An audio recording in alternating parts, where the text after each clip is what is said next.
like to start the work section, then a public hearing, and then a regular meeting, Belton City Council.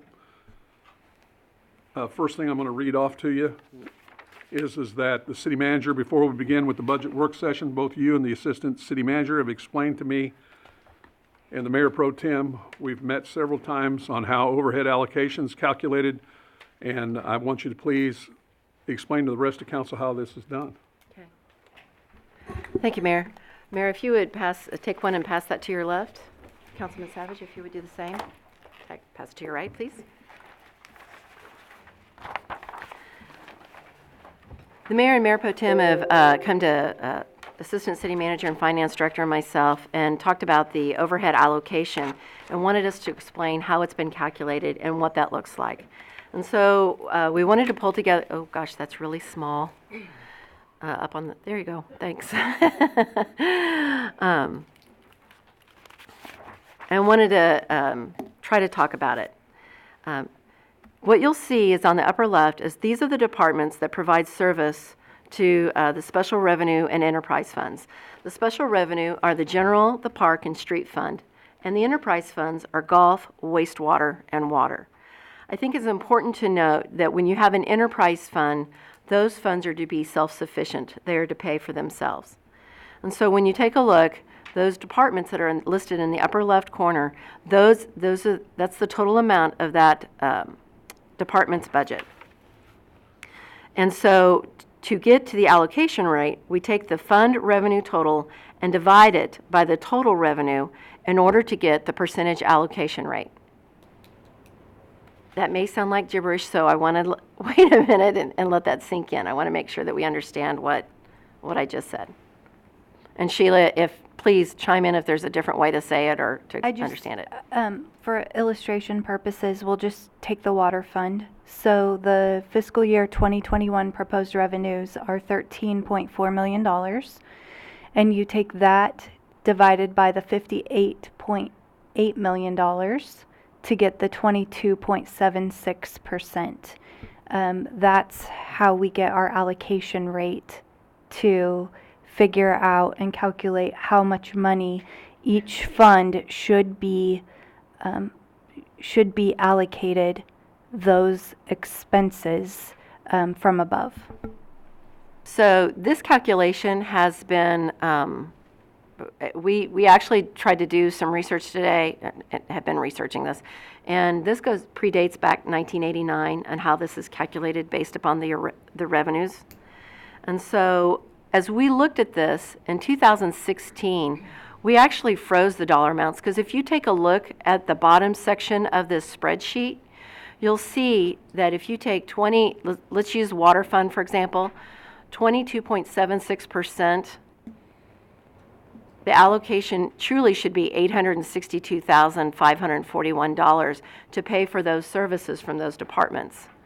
But in 2016, we froze it at $815,000 because we knew the, and I think the prior manager, because that occurred before my time, realized the infrastructure in the community, in the city, and how it needed to be addressed. So they froze that amount. So if you go to the far right, it shows the over-underpayment of the shared costs, and it shows that water is underpaying by $47.5, wastewater by $377, and you can read it, I don't need to read it to you, to the point where you get up to general fund, and it shows you that the general fund is supplementing all the other funds by the tune of almost $1 million.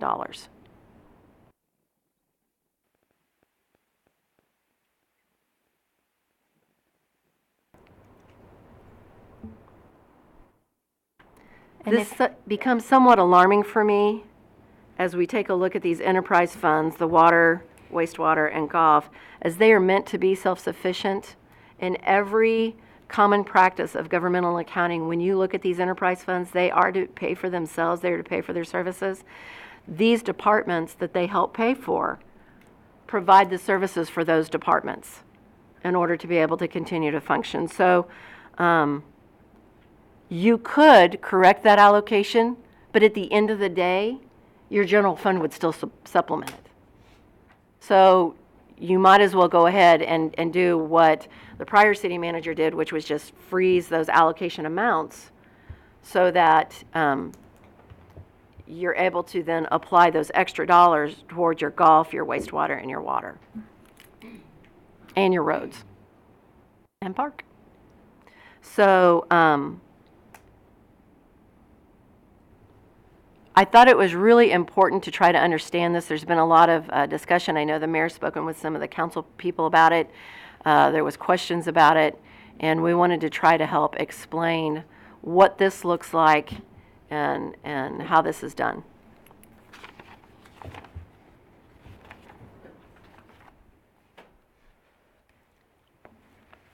Any questions, any thoughts, comments? How many years have we followed this formula in Belton? Well, as I said, I think it predates 1989, and that's as far back as I could find in the records that were available to me in City Hall. Okay, I wrote another question down. Of course, the staff's only been here for 2 years. So is this normal?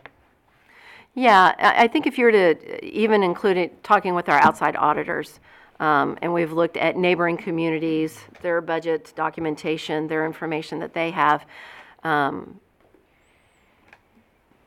there is an overhead cost allocation for those departments so that they're not having to employ their own administration, their own, utility billing, their own legal services, and so on and so forth. So this is how you end up paying for those services that are provided to those different departments, from those departments to those funds. Councilman Savage? So could you explain, you said that the wastewater and water fund was frozen, which I know that it was. But you didn't explain what were those, we froze it for a reason. Explain that, please. Okay, so we froze those dollar amounts so that they would not continue to grow because we knew the infrastructure needs that the city has. And so if those had continued to grow, it would have been more money out of there and less money being able to go towards the infrastructure that we did. So I've had another question that talked about the water rates, and what we're looking at is why are we looking at these dollar amounts? Why haven't we done something sooner, and why are we looking at these? And we can talk about it now, or we can talk about it with the water rate ordinance, but I think it's just as fine to talk about it now if you don't mind. Yeah, I Councilman think that Savage. what I want to hear from you or Sheila is that we put together a plan to generate X number of dollars to do X number of work, and I want, at the very least, for everyone here to hear what those dollars were and where they went, because I have been tracking that, because I was actually hoping to get more than that amount that you're going Right. to say, which I can tell you what is, $400,000. And I was trying to get more. I was trying to pull more out of the general fund. But what I found was that it was going to shrink or sink our general fund to where that we'd have to go out and actually start charging the actual cost of what it was Right. going to be. Right. And I actually got into that pretty deep, so I better let you talk about it a while. And That's this would okay. have been before you, I think, It was. 'cause you've been here how long? I came in 16. So it would have been just, okay. Yeah, so back in The work 2000, was done prior to that, but. right, so back in 2012, and a study that started before that, the prior Public Works Director brought to the council a plan that looked at addressing city capacity from the form of water towers, water tanks, looked at the situation of your infrastructure and how that needed to be addressed. And then it also looked at the possibility of a second water source. And with that, that plan brought back, and looking at what that study showed, the recommendation in 2012 was to institute a 60% increase. To which I understand the council at that time said no, that was just way too much money. With the caveat that the decision was then to go to the citizens for a vote to be able to bond the cost of debt service for water capacity. So you would have fresh water. So you would have the new water tower out at Markey. You would have the water tank to be able to provide capacity so that when people turn on their faucet, water comes out.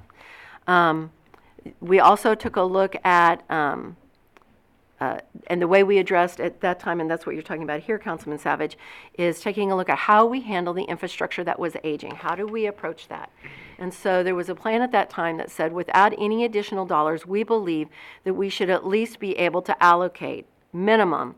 Sometimes it's been as low as at least 400,000, but as much as $1 million, depending upon the ebb and flow of projects and what you needed at the time, and be able to spend those dollars towards infrastructure. And the issue that we have now is that at that time, in 2012 and 13, when that plan came forward, we have been able to do it. You know, Don, Tyler, did we load up the plan that shows what our map currently looks like? In front of the council, and we also have paper that for citizens. If you would take a look at, it's about 6 pages from the back, and it shows our pipe material map and cost. It looks like this. You will see on there, there's a vast amount of green, and that's the PVC pipe. That's the newer construction that we've been doing over the past few years. And there's a lot of green on the map. We've been doing exactly what we said we would do. We were looking at that, we were focusing on that. But the problem is that as we allocated those dollars to be able to do that construction, we also, to kind of put it in layman's terms, you know how when you do your budget and you look and you say, okay, my electric bill is going to be $200 a month. Well, sometimes in that April time frame and in that October time frame, those are sweet little times of the year when you're not running your air as much and you're not running your heat, and so your electric bill might only be $65. And so you have a savings that month. Well, when you have that savings, you haven't spent it all. So what we did in the water, because this is an enterprise fund, money that comes in for water has to be spent on water. And so then those dollars were allocated in our reserves that were used to pay for water construction. That water construction went and paid for additional lines to replace the older lines.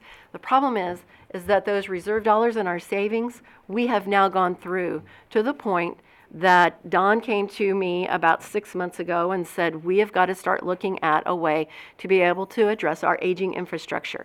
Because what you see on here in this red lines is cast iron pipe, and then there's kind of a mauve section up there that is asbestos cement. Fine product, very durable, but when it has to be repaired, it is an extensive process to repair it. And then the cast iron, from what I understand in years past, people have, and Don, correct me if I'm wrong, and Sheila, from your history that you know, is that as cast iron has aged, Don, if you can go to page 5 of your presentation, it will show what those old pipes are starting to look like. You get the buildup, and you are no longer able to go in and clean that. And what people were seeing was rust-colored water. So we've gone in and we've replaced a great vast amount of that pipe. But as you can see from this, it has a lifespan of 50 to 75 years, and some of this pipe is 60 to 80 years old. So we've exceeded the lifespan on some of this pipe. We've still done a lot of work, but we still have a lot of work yet to be done. So, Don, can you go back to the street map, please? Yes, ma'am. Thank you so much. So as we've gone forward, and we need to focus on that, as you'll notice, the cost to replace is about $200 a foot. Is that a linear foot? Yes. Okay, thank you. So we see there that cast iron is about $23.5 million, and the asbestos cement is almost $4 million. And that's at today's value, okay? So you're at about $27 million. So we're looking at what it would cost to be able to do these projects as we go. And that's why we have recommended a 10% rate increase now versus another option that we could do would be going to the citizens for a bond approval. You could go out and ask for $30 million of bond approval. But the issue that you have then is that you get this money right up front, you have 3 years to spend it, and then you've got to be able to do this work, and you've got a longer term, higher payment on the front end because you are, even though it's a 20-year debt, it would end up increasing the payment by about $25 a month if we were to borrow the money. So instead, even though this is outdated, we are crossing our fingers and hoping that if we go with the pay-as-you-go, And you'll recall when I talked to you in December when we did this original presentation, as well as 2 weeks ago, I can't make the absolute promise that that this water infrastructure is going to hang in there for the next 20 years while we try to fund this as we go. We hope that it will. But the other part of this is that we're in the process of doing a water study that will then be able to look at our inventory to be able to determine the age of our pipe, where it's at, and what we need to do in order to replace it. I know Don has been actively looking at, Councilman Clark had mentioned about going in and doing the, and thank you, the pipe split as you go down. You can do it with either the HDPE. Don was researching today if we could be able to do it with PVC. When it comes to the pipe, we believe that it is more efficient to use a PVC pipe versus the HDPE. The HDPE is harder to work with. It has a higher level of labor intensiveness. You've got to make sure that your joints are extremely clean. It has to be heated to a certain point when it's connected. The PVC is a much better product to be able to work with. Its joints are easier to put together, and that's about as far as the Don Tyler 101 of water infrastructure goes for me. So if you want more information, you'll have to look at either him or Councilman Savage for that information. So You took it a little bit further there, and that's fine. It's hard. Okay. You moved pretty fast. So I'm Okay. going to back you up a little bit, but Okay. the piece or the part of the option of how it might be done is very important. Right. But we're a little ahead of that stage right now. But we will always need to be working diligently to figure out the best approach to get it done and keep it financially as reasonable as possible. And when I say reasonable, you have to weigh out quality and everything you're getting. So that's something that'll be done. And that's But- exactly, and I'm so glad you said that, because that's exactly that was my point to it, was to know that we are looking at all options to be the most responsible stewards of those Right. tax dollars to make sure that it's done right. And that comes back to, just a reminder of everybody here, that comes back to our job. You know, that's our job. We got to make sure that we ask the right questions and that we get the right information. And it's probably because I sometimes feel like I do talk too much, but I have to have that. And so it's very important. Now, we're going to go back up about 15 minutes. That $400,000 that was lightly talked about, in the event, you did cover it, but you covered it really fast. We had a carryover. Where does it go? I know that it stays right here in these funds, but talk about that so the citizens and everyone knows. Right. So as you're working through the process of the budget and you have those dollars that are left over, so maybe you only completed, a percentage of a project, or that project that you budgeted that year was not as much as you had planned for it to be, so you had some savings. Those dollars were turned around and put into the next year's project. So we could spend anywhere from $400,000. There were some years we probably spent close to $1 million for some of this pipe infrastructure to replace it. Or some years, when it was a little less, it was probably due to a project that we weren't counting on, that we had breakage at, that had to be addressed and replaced. And so we took those dollars and we spent them every year in order to be able to address the infrastructure that we promised back in 2012 we would do. So I know one of the mayor heard from a constituent that stated that that the plan in 2012 was to take those dollars and be able to put it into our infrastructure, and that we haven't, that we've flitted the money away. And I want to assure the taxpayers and our citizens that's not true. Well, We have been. Why isn't that true? Talk about that. Why isn't it true that we've flitted away the money? No, Or haven't done why it? isn't it a fact that we can't? It's locked in here. Oh, right, that it's an enterprise fund. Exactly. That- You can't take it and do anything Right, else with it, and that needs to be understood. Right, and it gets audited we have an outside independent audit that has done every year, and our outside auditors look at those funds to ensure that those dollars are staying where they need to be spent within its own enterprise fund. So, And that's why Sheila's always talking about the general fund and the importance of it, is because it is a fund that those dollars can be used in any other fund. Okay, and again, there's a lot of numbers, and the water situation has been a bit of a problem child since I've been up here. We've always been trying to looking for new sources and things that we can do and what we can do, and we've looked in several options. Some of the studies that were done, I could even question, was they valued? Were they good value to do?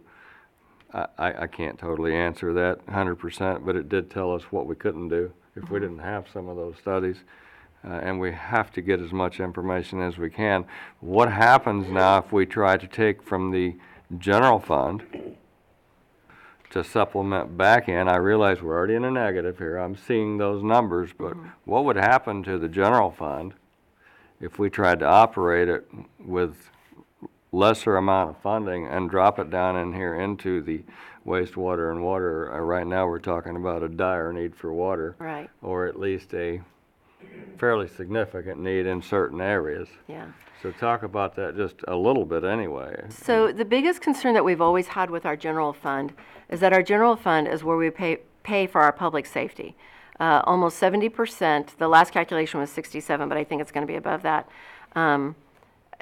is almost 70% of our general fund goes to law enforcement, dispatch, jail, fire, EMS, and it helps pay for those services. And the general fund ended up being in trouble where we were unable to continue to pay for those services. We'd made all the cuts that we could. We looked at all those different areas, and that's when we went back to the citizens about a year and a half ago and talked about the public safety sales tax.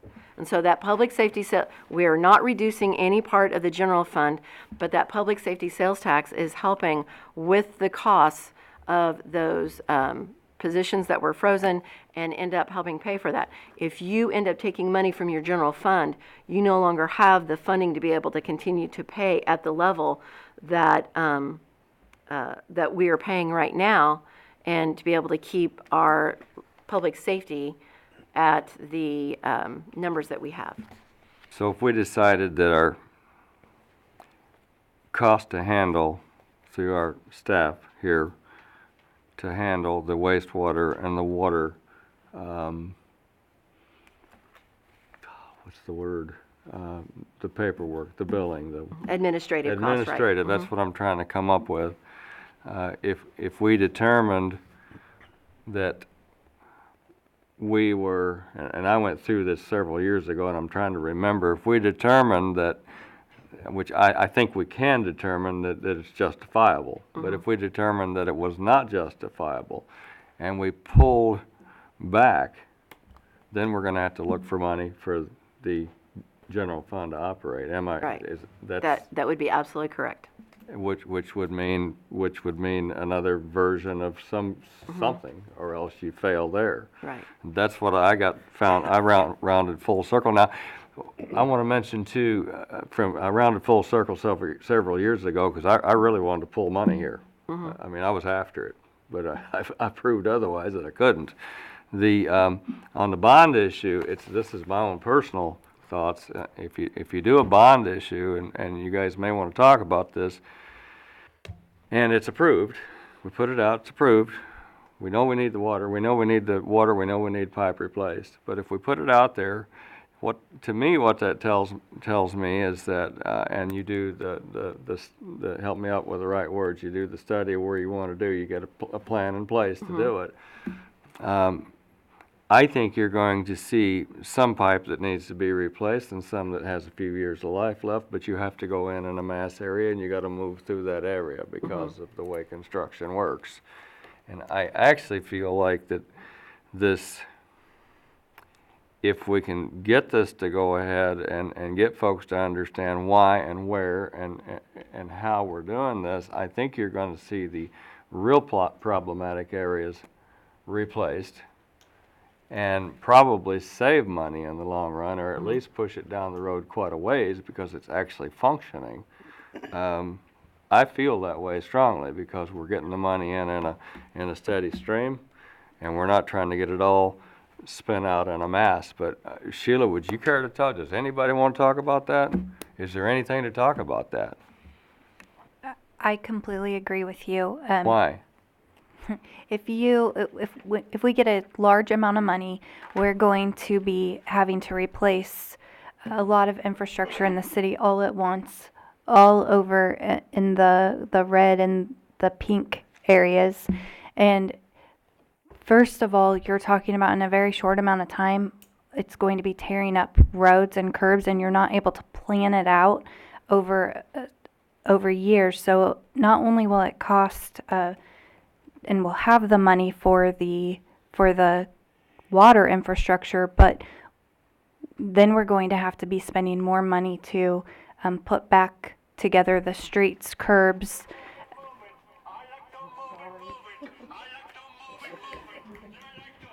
Move it. And so, plus when we have debt in the water fund, we also have to have 110%. So we have to increase rates even more to make sure that we have 10% more than our debt service amount that we have to pay. So that's our reserve to basically promise the bondholders that we are going to have the money to be good and be able to make those debt service payments. And so anytime you do a bond issue, the other thing is that we'll have to spend all that money on replacing infrastructure. And so if that infrastructure wears out, it's going to all wear out at the same time, instead of being able to go steady as you go and do a plan of the amount that we can do year after year, instead of having everything crumble all at the same time. What is the useful life, Dawn, for PVC? I believe PVC is right at 100. So, it will take a while. It won't be any of us that are here today, but we'll be kicking that down the road for our future generations of they're going to also have to replace all of that pipe all at the same time. So, Don, Yes, sir. is there any valuation in a slower pace that would probably be less destruction in your view when we're doing a slower pace construction? When I say less destruction, I mean to our roads or curbs and things that we're going to be working around. Do you see any advantage to that? I don't know if this helps, but the biggest thing I see is with staff, we always want to communicate with each other and make sure that we're aware of any projects coming down the line, especially road improvements, stormwater improvements, sanitary. I never want to have to impact a street, but I'd rather impact the street once and correct all the issues at one time, rather than putting in a water main, fixing the road, and 2 years later we had to come back and put in sanitary. So that's one way we can help the situation, by just continuing to work together to make sure these projects are incorporated into and cover various different types of utilities and not just water. Another thing we've done is, over the years, like when you mentioned the 400,000 that, council tried to get more than that, but that was what was agreed upon at the time. And so we would take that 400,000 and we would let it grow for roughly 2 years. And then we would get more pipe in the ground for 800,000 than we would for 400,000. You have less mobilization charges. Pipe material is pretty much going to stay the same. It may fluctuate a little bit, 2 to 5%, but really the labor and the mobilization charges are what increases so much. So we would plan the project this year. Next year we would start construction. We're roughly 700,000, depending on what engineering cost, and that seemed to work very well for us. Well, and that's using finances diligently, and that's what I expect. So, I appreciate the information. I know a little about this, but I hope I've covered some and been helpful and not been too mouthy. Thank you. And just one side note, as we try to fix all the utilities that have a problem in that same street, for example, again, regardless of what the problem is, it all comes back to money. And we just need to as long as we have enough to fix sanitary, storm, street, curbs, sidewalks, I mean, all that has to be there when we need it to do the entire street. So unfortunately, sometimes we may have to come back years later when the funds are available to take care of another issue. But I just, hopefully just want people to understand that we try to do our best of getting all the problems taken care of at once, but sometimes we just can't do that. Councilman Clark, then Councilman Van Winkle, then Councilman Lathan. You said you had investigated a lot of different avenues. I haven't heard about it. Have you looked into what Peculiar's doing and pros and cons on something like that? If you don't have a thought, then Well, what you're talking about Peculiar, as in they would turn over their water services to a private company? yeah, they're selling it for like $16 million. I mean, whatever I kind of saw, but We actually had that conversation earlier today and talked about, Don, do you recall when it was that this same company came and talked with the city of Belton about doing that? I want to say I know it was late 90s, I believe. Late 90s. And so they came and approached the city of Belton about buying our water from us and assuming that. And other than talking about it and the city looked at it at that time, one of the things that basically was discovered was that many times, and I'm not saying that they would they'll do this in Peculiar, but what the consensus was at the time in Belton was that they come in and do as little as possible for as cheap as they can and leave you with infrastructure that is probably wanting, although it is their responsibility to handle and maintain. It's not a direction I would recommend, but it's something that it's definitely on the table. I mean, I'm assuming based on what I've read that the city of Peculiar is doing it because they're getting, I heard something like $15 or $16 million, which they basically said would pay off all their debt and it'd be debt free. Now, also what I've seen was this company said that they're gonna invest $6-7 million into the infrastructure that needs to be replaced, especially in Old Town Peculiar. I mean, Peculiar is kind of like Raymore, fairly young city that doesn't have a lot of areas that are old. I mean, we are unique because we've been around since 1900s and we have old stuff, especially in here where we're sitting. So I didn't know what something like that, I mean, of course, in my mind, I'm not sitting there going, Peculiar's getting $15 million. I mean, the city of Belton should get 40 if we're going to sell it. So I don't know. I didn't investigate it. I didn't have time to really look into it, but I don't know how many other cities are doing something like this to help fix the water issue or the water cost. Yeah, if you take, I'm not sure what our debt service is left on our water towers and our tank. And then you take also the value of our existing infrastructure that's in the ground. I'm not sure what that would equate to in order to be able to at least sell it at a break-even point. Not enough? Councilman Van Winkle. Yeah, Sheila, touching on what you were discussing with the rate increase, is one, i.e. the rate increase versus the debt service, is one more efficient than the other? Issuing debt is going to be a larger cost up front for a longer period of time. The proposition that is in this year's proposed budget and that we talked to council about, the pay-as-you-go method in early December, will actually cost the citizens less amount of money over the 25 years than it would if we were to issue debt. Which in turn, down the road, will build more water pipe and fix more problems? Yes, and then you always do have the inflation problem. So, materials today are going to cost more in 25 years. And so I don't have the crystal ball that will tell me, what that's going to be. But with the projections that I did in December, early December, it was going to be more cost effective and more bang for citizens' buck to do the pay-as-you-go method. Also realizing that by the time that we replace, if we follow this plan with by the time we have replaced all the cast iron and the asbestos cement, the debt service charge, those loans will be completely paid off, and so rates will kind of offset. So the debt service charge will go away while those other increases are in place. Okay, thank you. And I also wanted to remind council that at our last budget session, we had talked about the rates.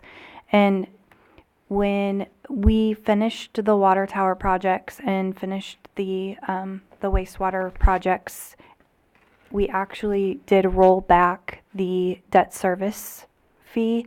And so the rates that are proposed for this year are actually less than they were for a minimum bill 2 years ago because of those rollbacks. I think Councilman Lathrop was next, then you, Councilman Truttle. Well, I just got one of my questions answered. I want to know how long it was going to take us to pay for this project, you know, to get all of the pipes done, and I think you said 25 years. And the other thing I had is, we want everybody to know that's paying water bill, it's going to increase 32% over the 5 years at 10% and 2 8% and 2 3%, if I'm following everything correctly. And then on top of that, we have Kansas City's percent of increase, which is somewhere between 3 and 5% every year. And that'll go on for the 25 years, or as long as we have the water thing. Right, and so, and just as an update too, that we'll be talking about, we have projected it at 4%.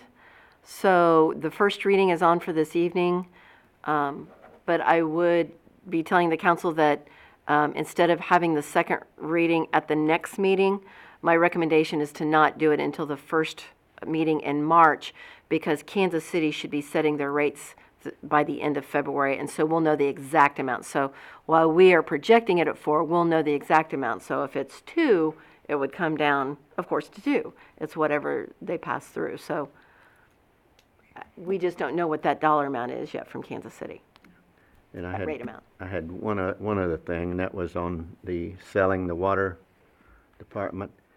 Well, these companies are going to pay big money, but they're businesses, and they're going to get it back.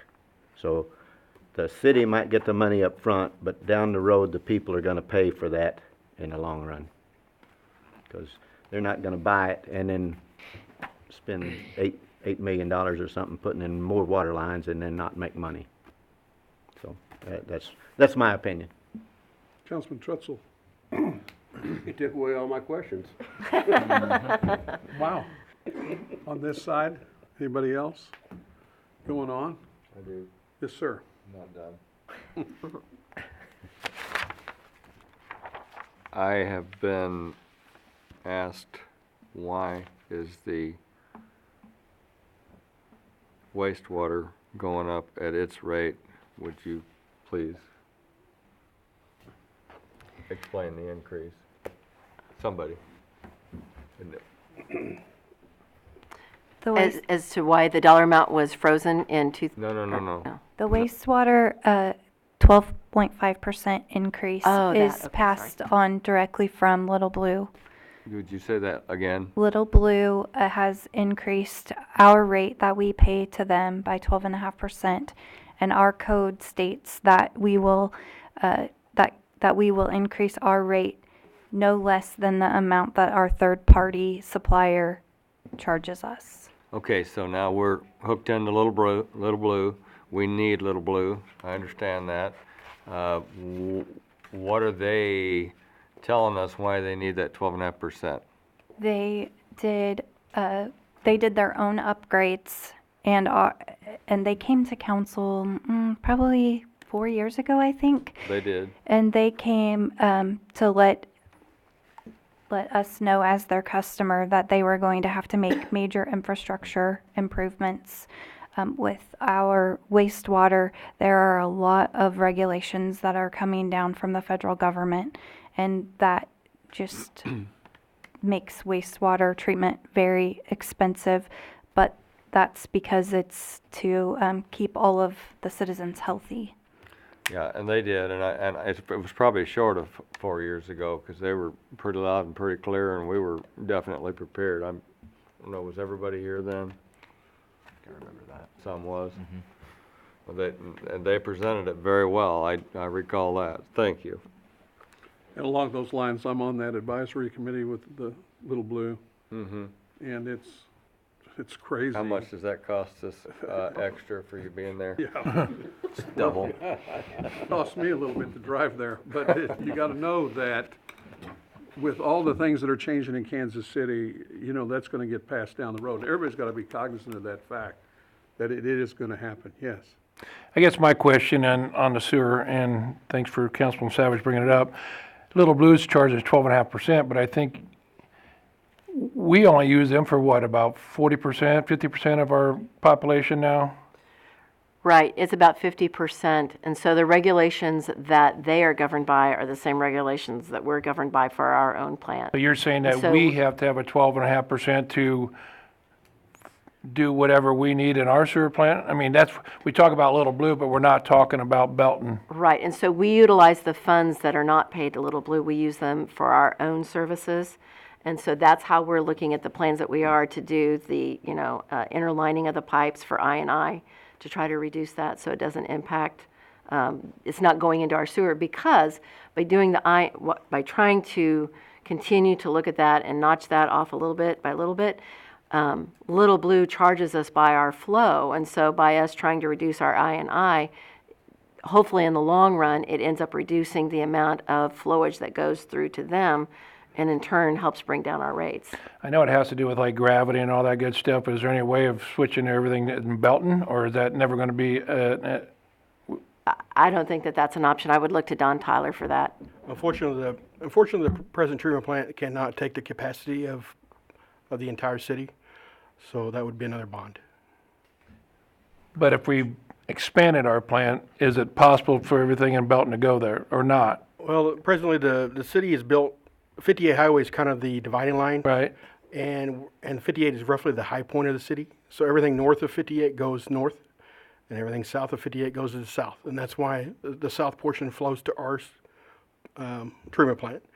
It would take various infrastructure improvements, pump stations, various lift stations to get that water to the south side.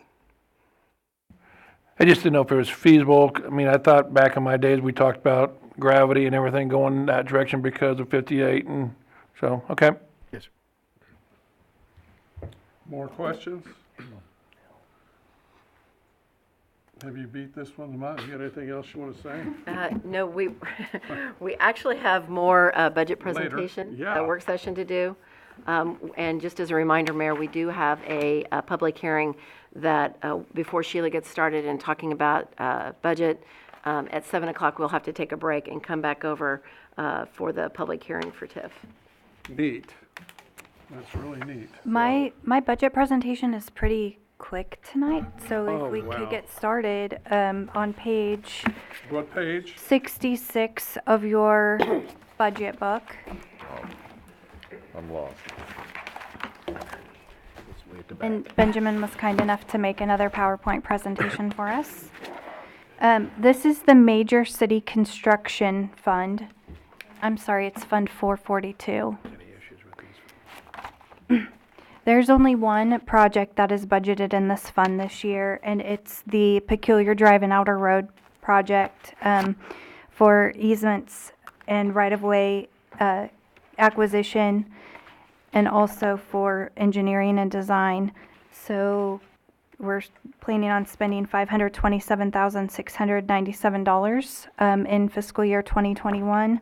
This total project is planned to be paid for with grants, also by a contribution from the TDD of about $1 million, and also another $1 million from the city for the overall costs by the time we get done with this.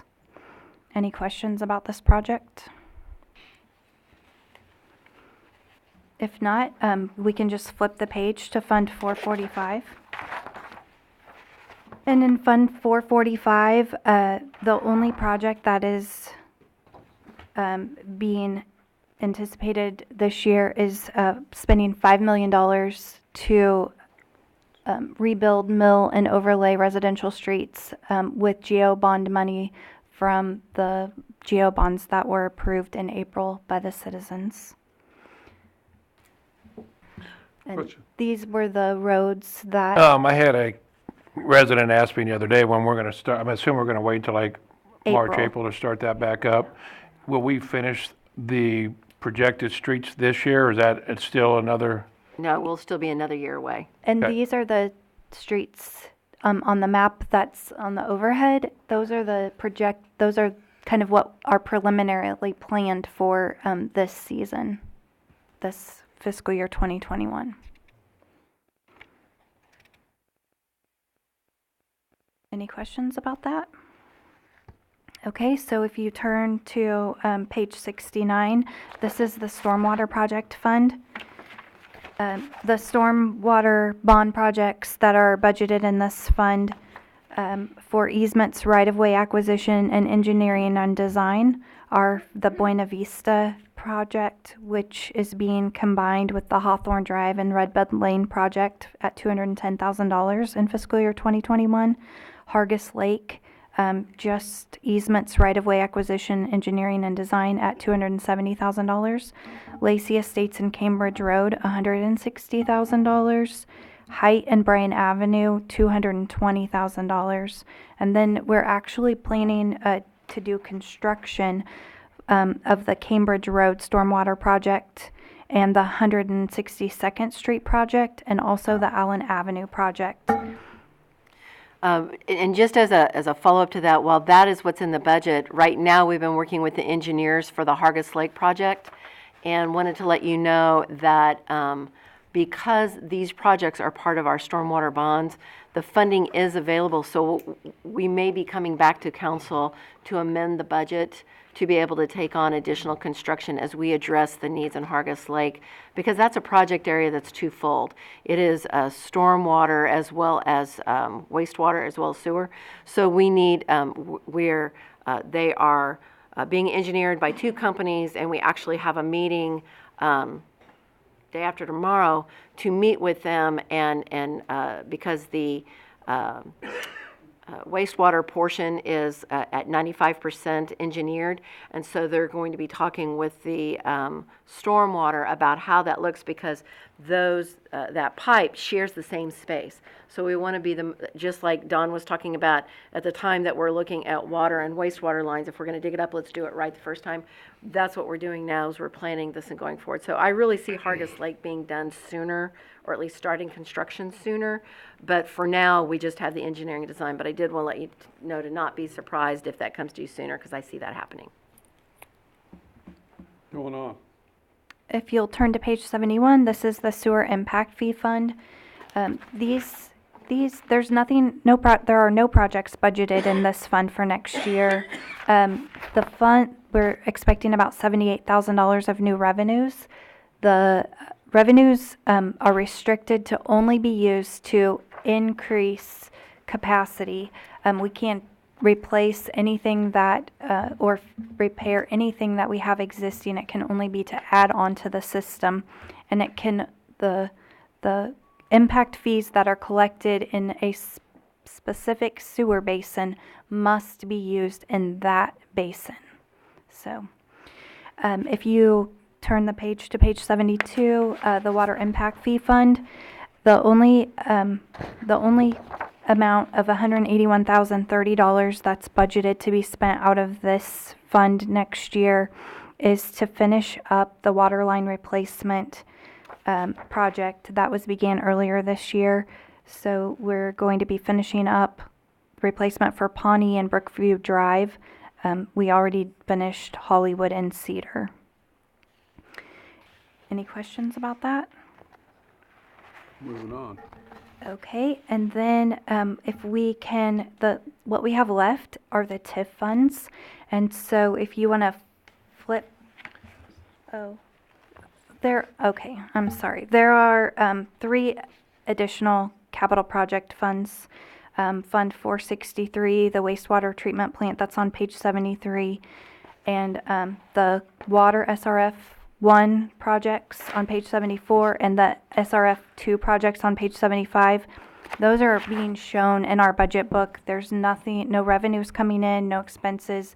Those projects were completed in fiscal years 18 and 19. But we need to show them for comparative sake. So they will eventually drop off because we won't be using them anymore. Okay. Thanks, Benjamin. And then if you want to go back to page 43, Fund 222, this is the Belton Town Center TIF fund. And basically on all the TIF funds, the revenues that come in to the TIF fund, they are then used to pay the costs. So revenues equal expenses in every single fund. So you'll see whatever revenues we project are coming in are also being paid out. So this is the Belton Town Center TIF fund on page 43.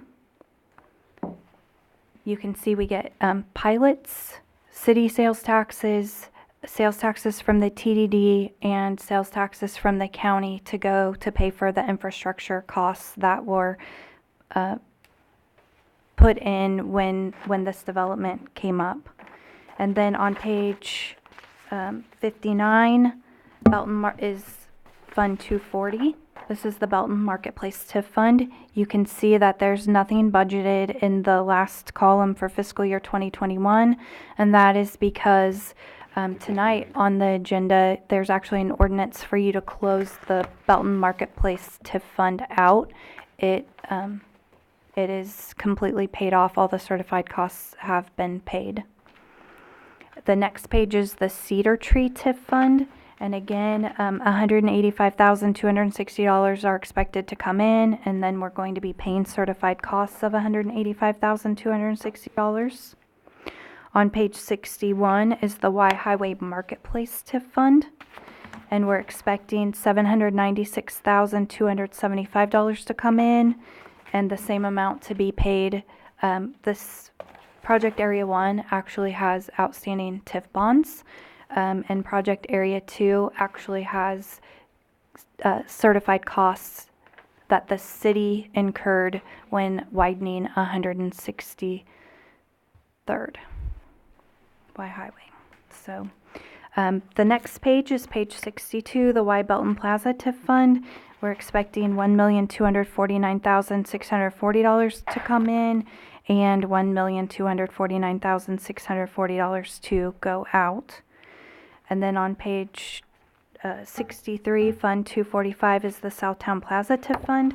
We're expecting $1,123,260 to come in and $1,123,260 to go out. Any questions about any of that?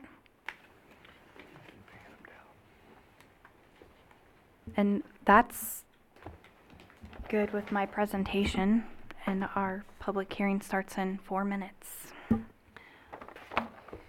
Councilman Clark. The Marketplace Fund that's we're being paid off tonight, I think there's a CDD in there also. That would actually stay on, won't it? Because is that on a different time frame, or is that always going to be there, or how long? Is there a statement on how when the improvements are done, or? It's the Belton Marketplace TIF is located within a TDD district. It's the Belton Cass Regional TDD that it is located within. So that It didn't have its own TDD like some of them do, or? No. Okay. It does not. This was the Belton Cass Regional TDD. That's where it's located. And I know you guys, I don't think we ever really meet on those, do we? You guys ever update us on TDDs and where they're at and how much? I mean, I know there's a board and they do all that stuff, Yeah, but those TDDs and CIDs are actually their own political subdivisions.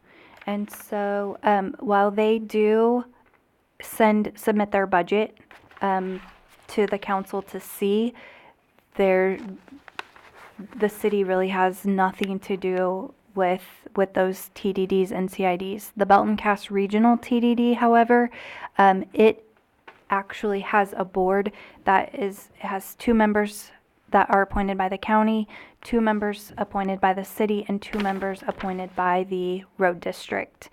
And you actually have an item on the agenda tonight for right-of-way, I think, easements. So we have more to do with that TDD than any of the other ones, but it actually has its own governing body, and the city doesn't really have a say in what it's doing except through our representatives on But their you're board. basically saying legally, we don't have anything to worry about with them. That's all I have, okay. Patrick's gonna Yeah. clear. make After sure I'm right. formation of a CID or TDD, the city's authority is extremely limited because, like Sheila said, they're their own separate political subdivision, just like the county has limited authority over the city has limited authority over the CIDs and TDDs. And to your point about CIDs terminating or whatever, in most petitions, a duration is stated, and sometimes that will match up with a TIF, but a lot of the times what is most common is that a developer or the area will keep the CID in place for longer so that it can do general maintenance after the TIF has run, so that there's still another revenue stream there to fix, potholes in the parking lot or something like that.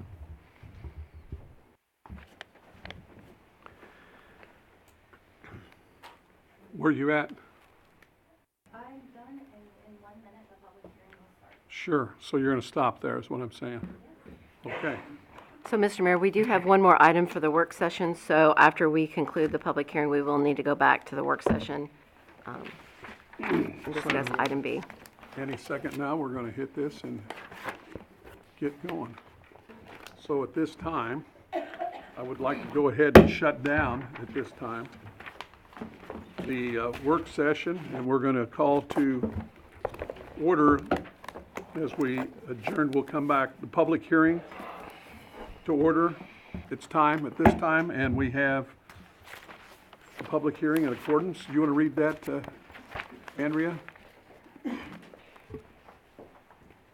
The City of Belton will hold a public hearing in accordance with RSMO Section 99.865 to determine if the following tax increment financing plans and the redevelopment projects associated with such plans are making satisfactory progress under the proposed time schedules contained within the approved plans for completion of the projects.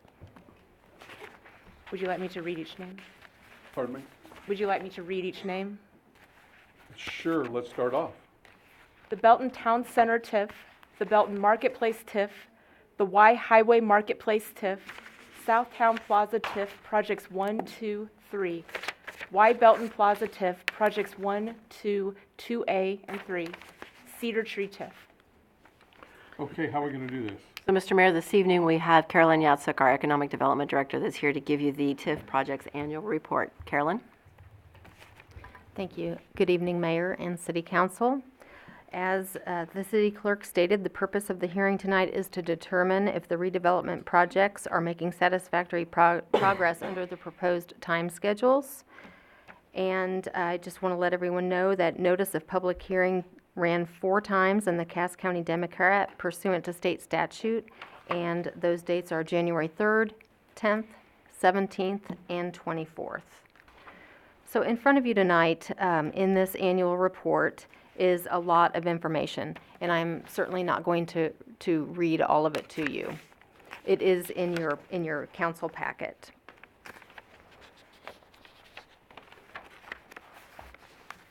The first TIF that we're going to talk about is the Belton Town Center TIF, and this TIF is our Coles, Target, Longhorn area, which is obviously Belton Town Center. The construction status on this TIF is complete, and based on the current revenue streams that we have coming in, the estimated payoff year is fiscal year 2021, which would be 20 years after the enactment of the TIF.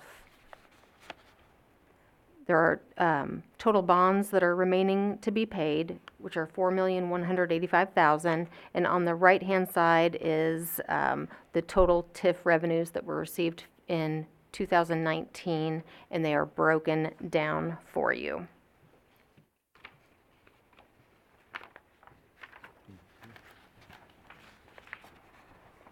If you don't have any questions, I would like to move on to Belton Marketplace.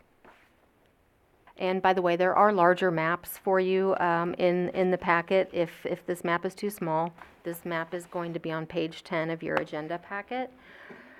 The construction status of this TIF is also complete, and based on current revenue streams, it's estimated to pay off fiscal year 2020, 14 years after the enactment.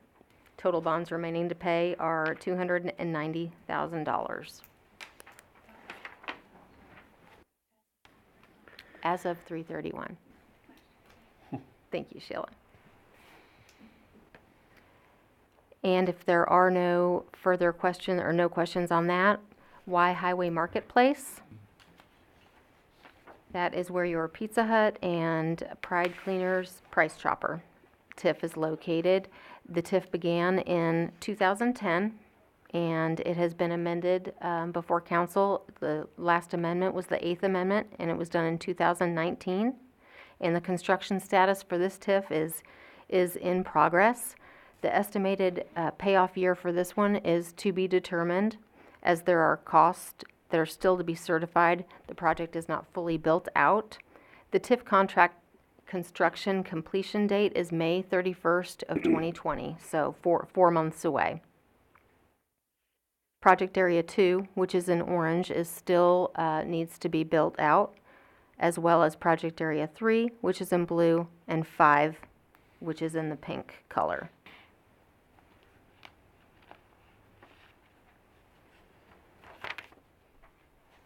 If there are no questions on that one, I will go ahead and move on to Southtown Plaza TIF. This TIF, it's one TIF, but there are 2 developers involved in this.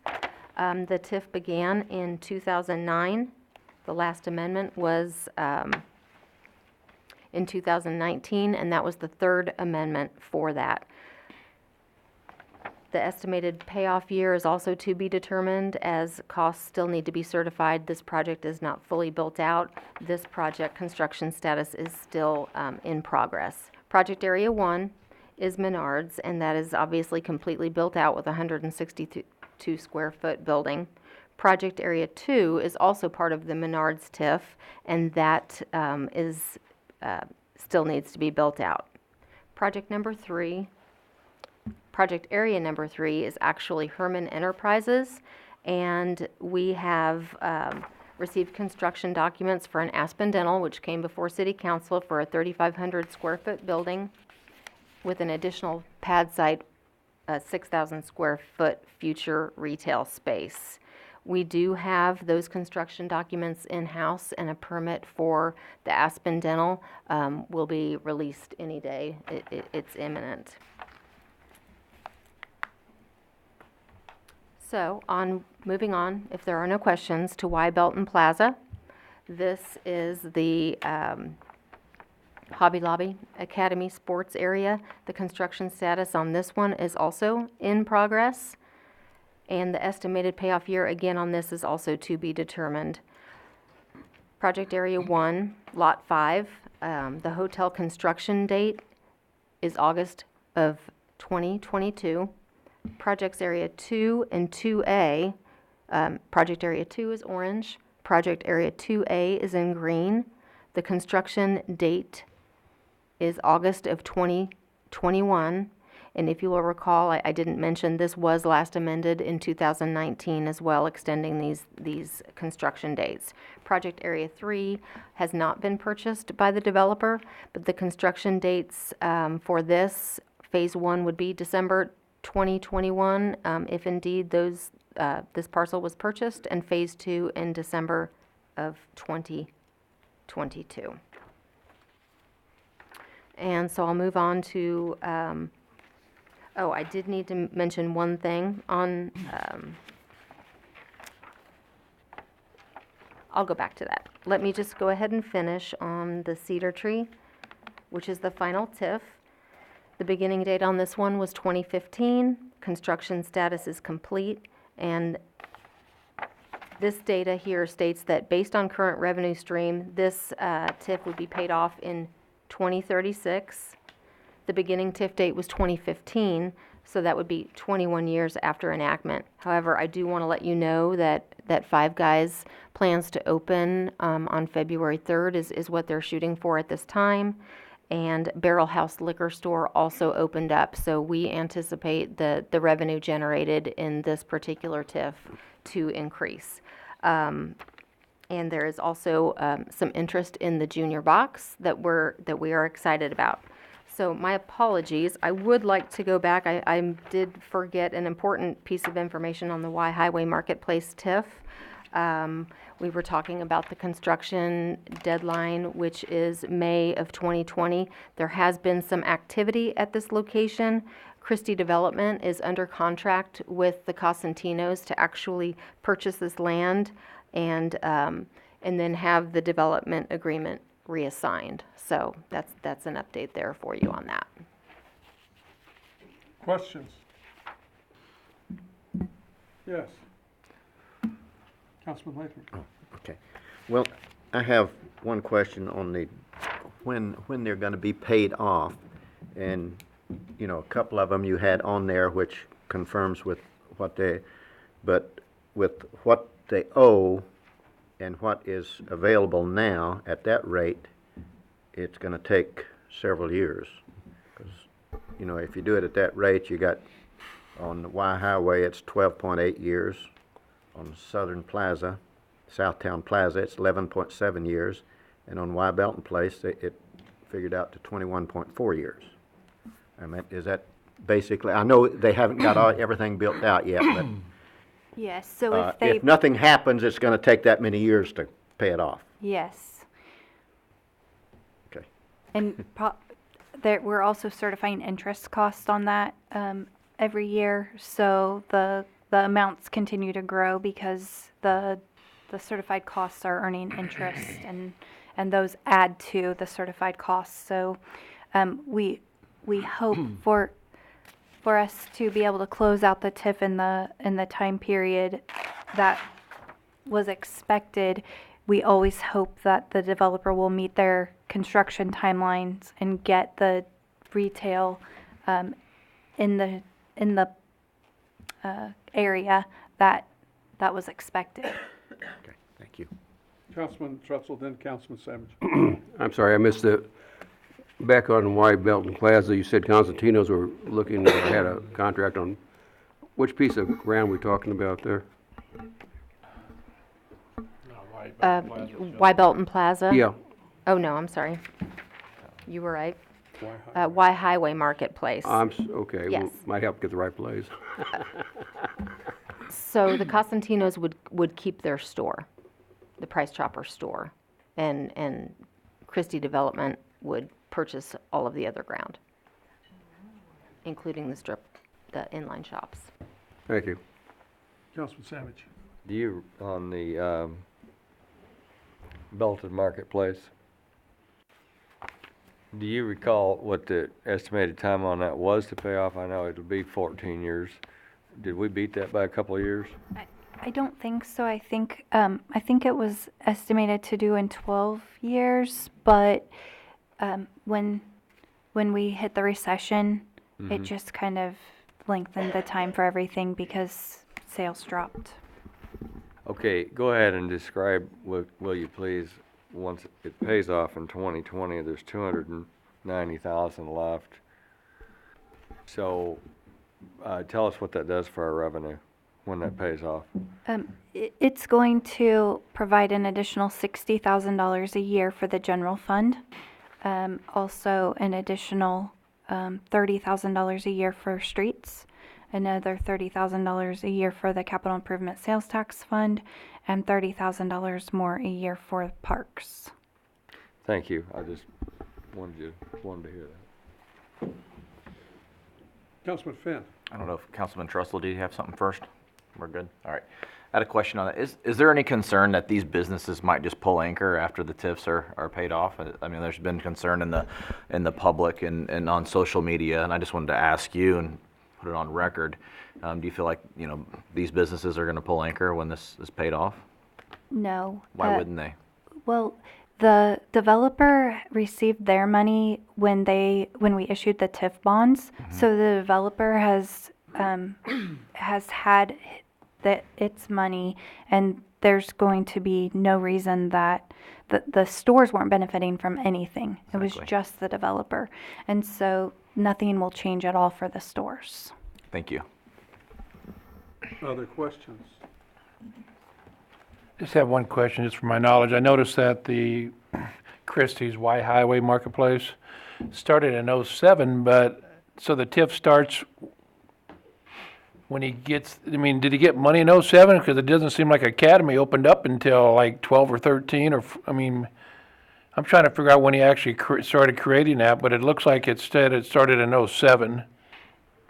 That was when the plan was first approved. It took a few years for it to become activated.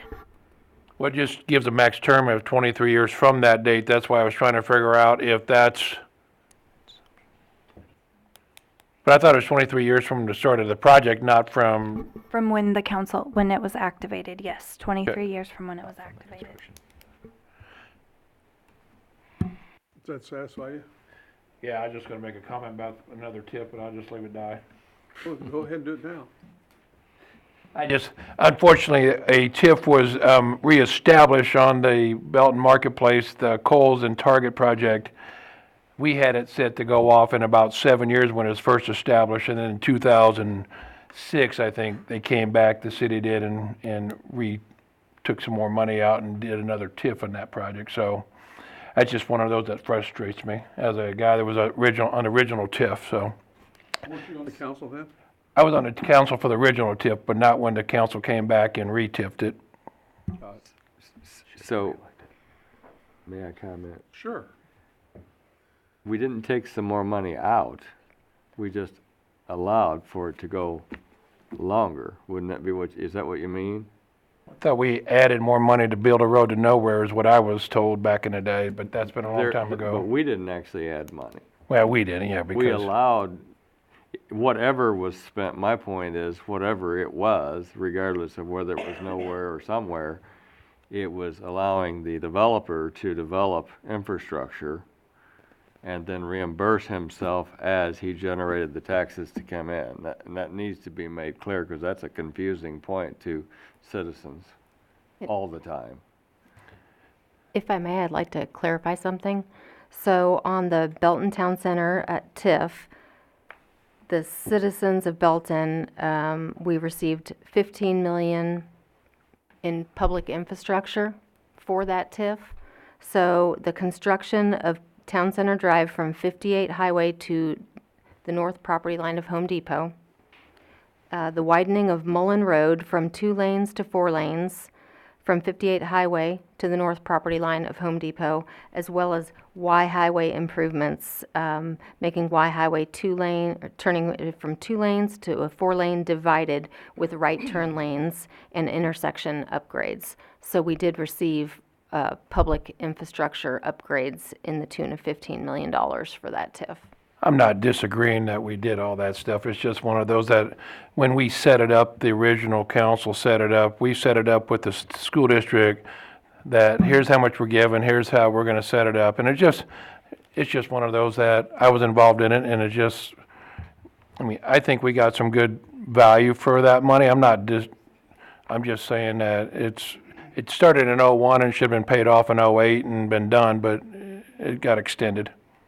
That's a great segue, Carolyn, and I'm not trying to put you on the spot. I know the answer, so I'm not putting you on the spot. But how much of these TIF money, how much have we gotten in infrastructure total? So our total public improvements that were paid for with TIF or by the use of TIF are $33,339,000. 33, okay. So we're getting something out of it that we didn't have the money to do in the first place. Absolutely. And I've got maps here if anybody would like to see them. Any other questions? Councilman Van Winkle. You know, something that hadn't been mentioned here that's somewhat glaring to me is the fact that we haven't addressed assessment values either here. I mean, this one that Councilman Clark was talking about. Originally, it was $94,000 approximately of assessed value. It bumped up to almost 1.7 million. We've got one that's had original value of $7,000 and it's now over 7 million, almost 7.6 million. And who benefits from that assessment valuation? Great question. Thank you. All the taxing jurisdictions do after the Which would be who? the school district, the road district, the city, the county. Not just Belton, not just City of Belton, but definitely we also, correct? Yes. Okay, thank you. Park was in there. We did say that. That's good stuff. That was a good question. Thank you. Anybody else? Okay. I think it's time to close this out. Yes, you got something to say? Well, in case anybody from the public wants to speak, they should be allowed to come Have up we got and anybody speak. wants to speak to this today? We'll give it a second. I wish I had Jeopardy music.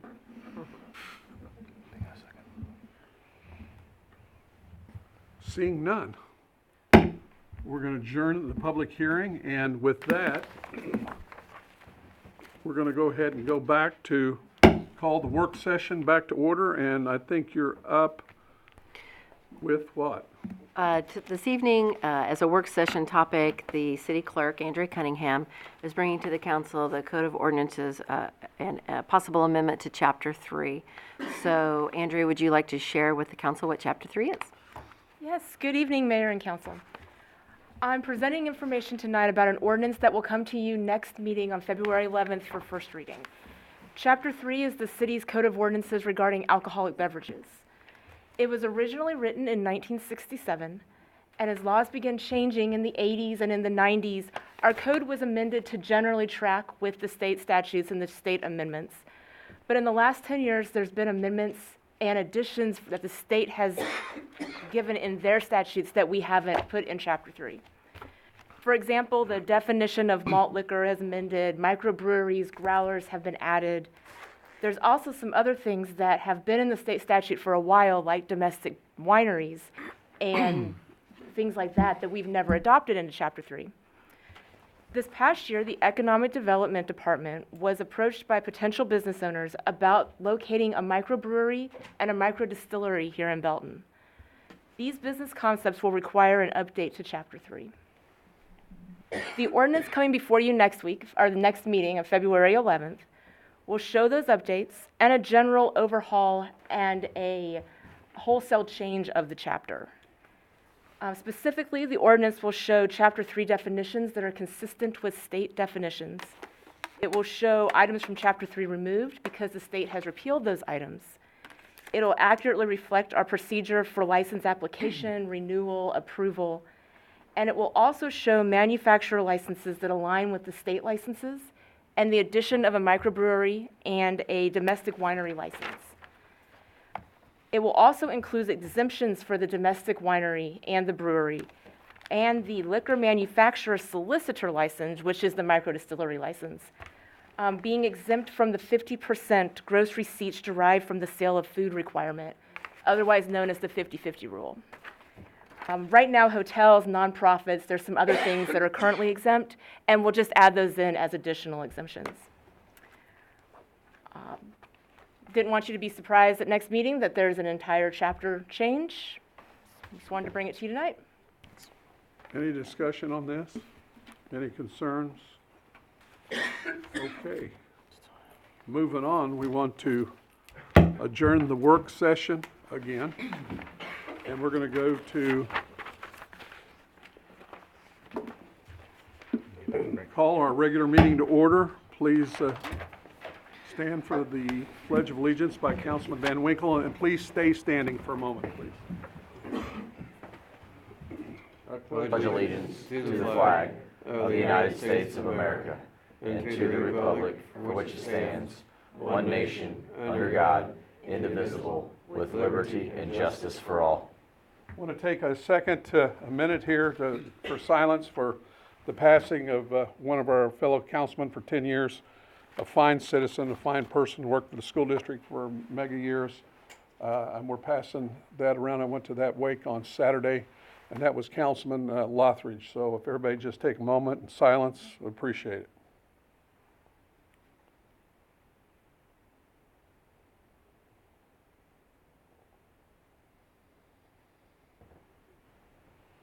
Amen.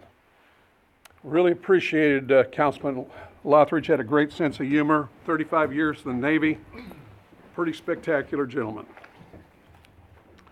Roll call, please. Mayor Davis, Here. Councilmember Savage, Here. Councilmember Lathrop, Here? Councilmember Trutzel, Here. Councilmember Van Winkle, Here.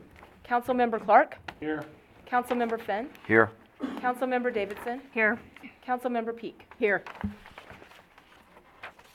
Okay, consent agenda. One motion, non-debatable, to approve recommendations noted. Any member of the council may ask for an item to be taken from the consent agenda for discussion and separate action. Present. Second. Motion is second. Discussion. Seeing none. All in favor? Aye. Aye. Opposed? That motion passes. No personal appearances. Ordinances. A motion approving the final reading of Bill number 2020-01. An ordinance approving a special use permit to allow a tattoo establishment at 230A East North Avenue, Belton, Cass County, Missouri. Present. Motion and a second. Discussion. Seeing none, could we have a roll call? Mayor Davis, Aye? Councilmember Savage, Aye. Davidson, Aye. Trutzel, Aye. Van Winkle, Aye. Lathrop, Aye. Fenn, Aye. Clark, Aye. Peak. Aye. Motion passes. B, motion approving the final reading of Bill number 2020-03.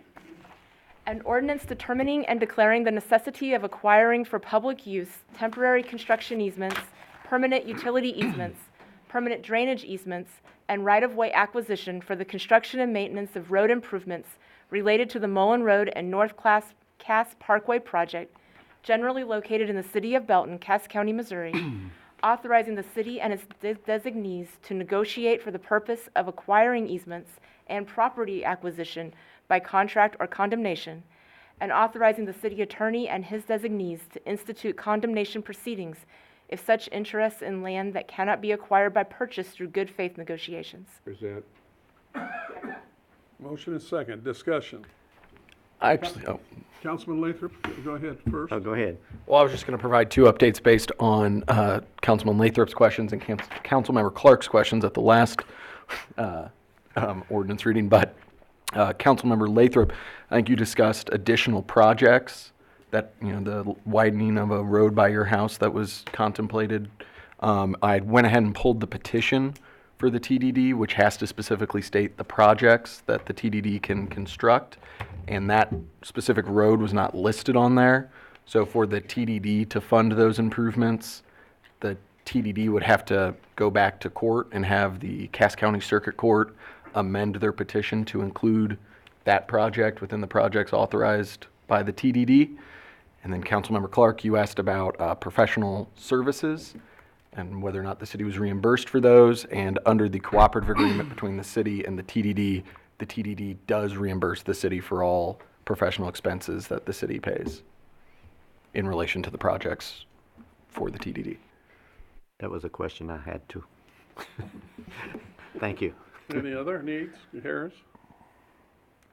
So I guess my question, the TDD pays based off what we establish as like our engineer. If he's engineering a program, it's based off of that person's salary, benefits, everything that we have invested in that person. For these projects, it's Olson and Associates is the engineer, so they bill the city an hourly rate.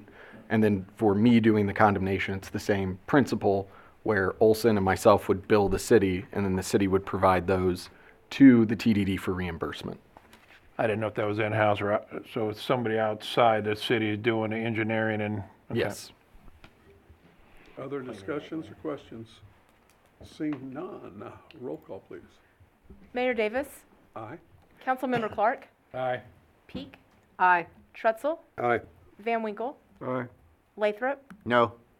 Finn, Aye. Davidson, Aye. Savage. Aye. That motion passes. C, motion approving both readings of bill number 2020-04. An ordinance terminating the Belton Marketplace Tax Increment Financing Redevelopment Project Area as created by the Belton Marketplace Tax Increment Financing Plan and dissolving the Belton Marketplace Tax Increment Financing Special Allocation Fund. Present. Second. Motion and second, discussion. Sheila, we're asking for the second reading. I asked you this. Would you tell us why we're doing 2 readings? As long as the TIF is still in existence, even though we've paid off all the certified costs, we have to continue collecting the revenues and then redistribute them back out. So if we get it done this month, then next month when sales tax comes in, we won't have to bill the other taxing jurisdictions and we won't have to do the allocation. Appreciate that. Thank you. Any other comments or questions? Seeing none. All in favor? Aye. Opposed? That motion passes. Move for second reading. Second. Motion and a second for a second reading. Any discussion? Seeing none. All in favor? Aye. Opposed? That motion passes. So it is C, motion approving the second reading of bill number 2020-04.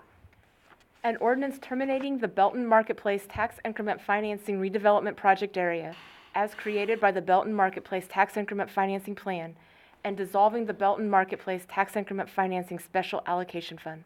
Present. Second. Motion and second. Any more discussion? Seeing none. Mayor Davis, Aye. Councilmember Lathrop, Aye. Peak, Aye. Finn, Aye. Van Winkle, Aye. Clark, Aye. Trutzel, Aye. Davidson, Aye. Savage. Aye. That motion passes. D, a motion approving the first reading of bill number 2020-05. An ordinance approving the final plat for Traditions Villas, first plat in the city of Belton, a tract of land located in the southwest one quarter of section 18-46 north, 32 west, in the city of Belton, Cass County, Missouri, and authorizing the mayor and city clerk to sign the plat for recording with the Cass County Recorder's Office. Second. Motion and second. Discussion. Seeing none. All in favor? Aye. Opposed? That motion passes. E, motion approving the first reading of bill number 2020-06. An ordinance amending sections 42-36, rates inside the city, 42-38, water rates for approved water districts or local governments, 42-39, rates for water consumed outside city, 42-296, sewer system user rates of the Unified Development Code of the City of Belton, Missouri. Second. Motion and a second. Discussion. Seeing Councilman Savage. Yeah, this is the subject that we talked so long on earlier, so at least it needs to be, at least I gotta state my point on this. The 12.5% for sewer rates, that's what we're being incurred, that's the cost. And we've also got a cost in our water rates that is going up by Kansas City. And then we've got, or I've got to make a decision, I'm gonna just talk for myself, on is this a good plan for keeping our water flowing, and is it a good plan for distributing the expense of that to keep that water flowing throughout the whole city, including myself. And I don't take this lightly, but I do feel strongly that it is a good plan, and I will take the heat for it if I've made a wrong decision, but I will be supporting this, so. Did you have anything to say there? You were writing a lot. No, I just liked his comment, so I wrote it down. Okay. All right. Councilman Clark. I have issues, and again, I get, we have infrastructure improvements. I was on council 2000 to 2002. We had the same conversations back then. I thought the city of Belton had put in place back in that time to move forward. Fortunately, I guess, I was not invited back after 2002 to continue that on, so I don't know what actually happened, but that's something that can't beat a dead horse on why we didn't keep doing that back in those days. But the other thing I have is going forward is in 2013, we had a water and sewer bond issue that we supported. Inside of this, and I actually pulled up the literature that the city put up, if the use tax does not pass, we are going to have to put a higher cost onto the members to cover the water infrastructure improvements at that time. Well, that vote, the use tax did not pass, so April of 2013, we applied, I think, a higher assessment on everybody's water bill. It says $12.50 for an individual water bill and $25 for a commercial water bill. Well, the governor in July of 2015 actually passed the use tax for the state of Missouri. So we did not have to do it, but the state of Missouri did it for the whole entire state. Remember, a use tax is not an internet tax. It's buying something outside the state that's valued over $2,000, like a car, a boat, motorhome, stuff like that, that's what was going on. So I'm going back to 2013 where I think, and I brought this up to my council members even after that, 2015, 16, Mr. Fletcher probably remembers me talking, but I don't think we ever rolled anything like that back off of the water back in those days either. And maybe that's something Alexa or Sheila can look into and get back with me on that. You know, I go back to the next thing that I've looked at is what you talked about during the meeting and just the transfer of funds from the water and sewer and enterprise funds and what's going back into the general fund. And I get that we got to support like Public Works or some of the people that have time committed for sewer and water and pay percentage of their salaries for that. I didn't have a lot of time, but I did go and look at our communities next to us and see what they did. The city of Raymore actually breaks it down into specific, they transfer only $892,000 from their enterprise fund into their general fund. And they specifically spell out what they're paying for. Unfortunately, I wish we had something in our budget that says we're paying 25% of the Public Works Director's fund, we're paying 25% of the engineer's fund because they spend 25% of their time into this. I know we got to have infrastructure improvements. I don't know how we're going to pay for it. But one of the things I've asked for the mayor to do in the future as we pay off these TIFs, I would like to see us take that money and put it back into the general fund and start using less of the enterprise funds and using those funds to do our infrastructure improvements. So instead of going back after the taxpayers every time that we need something, I want to use the funds that are already established that we have there and use as we pay off TIFs. We got a couple commercial developments coming in here too. I don't know what that's going to generate for us in levy or taxes or new businesses and stuff like that, but I just think we got to have some type of plan going forward that's we got to reduce our water rates. I mean, I know nobody over there has 2 kids in their house, and he's got 2. I pay $240 a month. When I first moved in this house 15 years ago, it was about $75 a month. So you're talking same 4 people.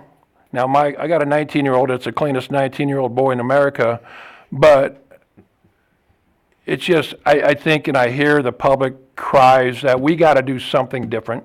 I've talked to Alex about additional water sources. She's looking into it. But I think we got to have a plan going forward other than just establishing new rates and we're going to increase 8%. And that's my comments tonight. Thank you.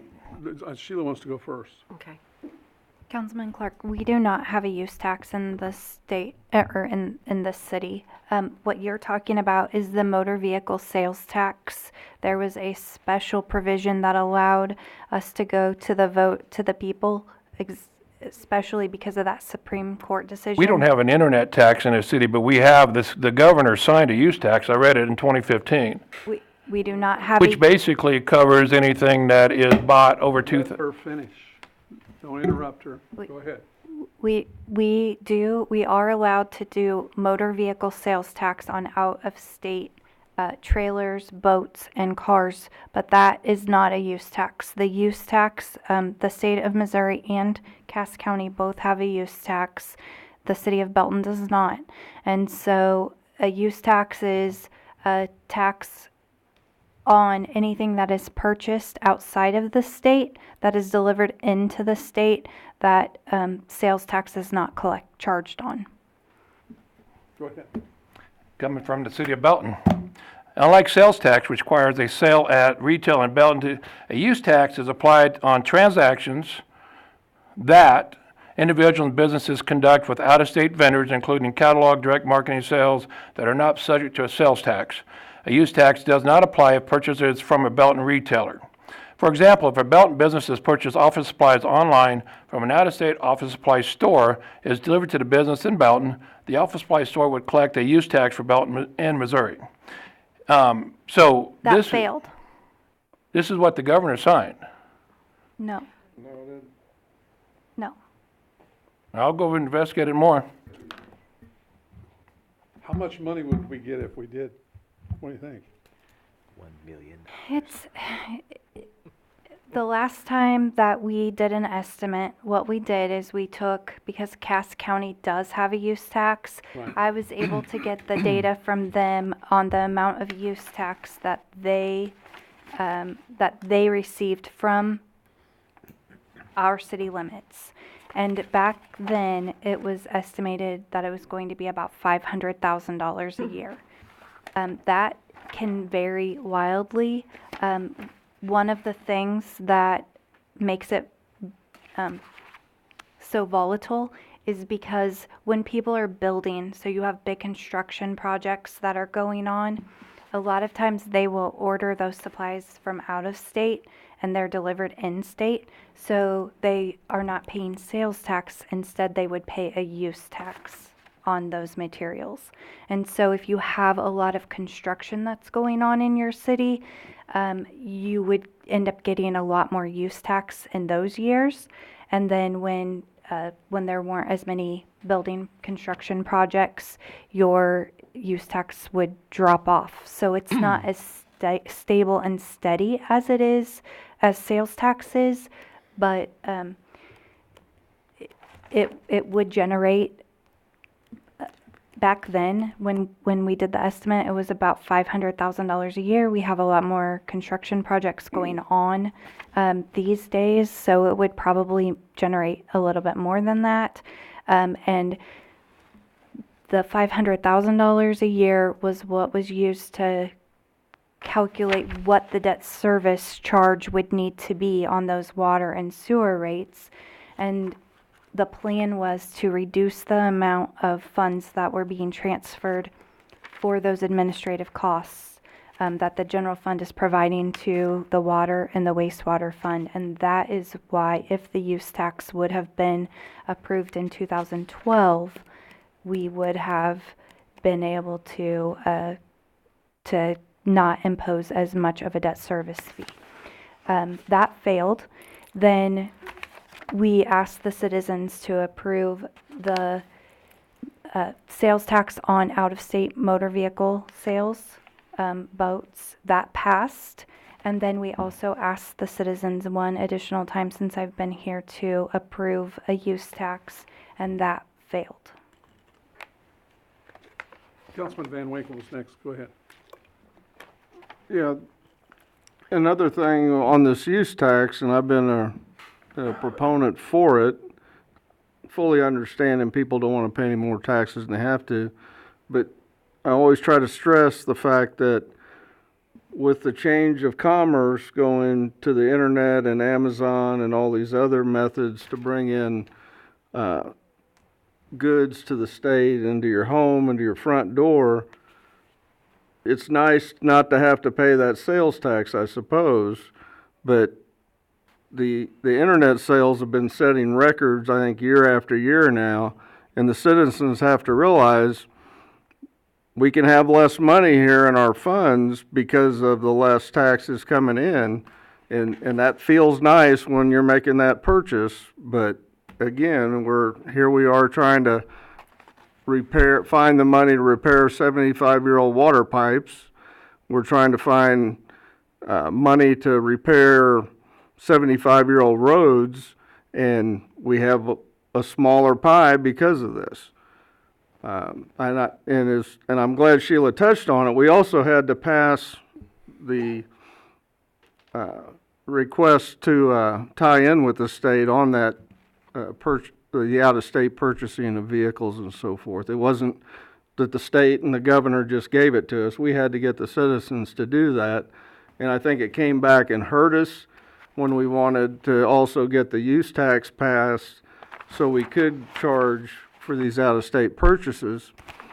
The other thing on the use tax, when we go to try to get the citizens to vote for it, so many of them, and I just for an educational purpose here, so many people believe that if we pass this use tax, they're going to be paying double tax. They'll have to pay the sales tax and the use tax, and that's totally false. It's one or the other. If you're making these purchases, you're already going to pay the county and the state that use tax anyway. You're not paying additional county and state sales tax, it's the use tax. With Belton, if we were able to pass the use tax, you would not be paying the legitimately and admittedly high sales tax on top of the use tax. It would just be the use tax that you would be paying the city of Belton. Thank you. Other comments, Councilman Savage? Councilman Clark brought something up I need some more information on here. That was this year, this time, we're talking about a 10% that we're going to apply toward construction money. So next year we'll review, I know we're talking 10, 8 and some other numbers, but we're talking 10% this year. We'll make the decision next year on what happens. So I'm getting around to my point. What is 10% going to generate in this first year, or at least get me in that ballpark?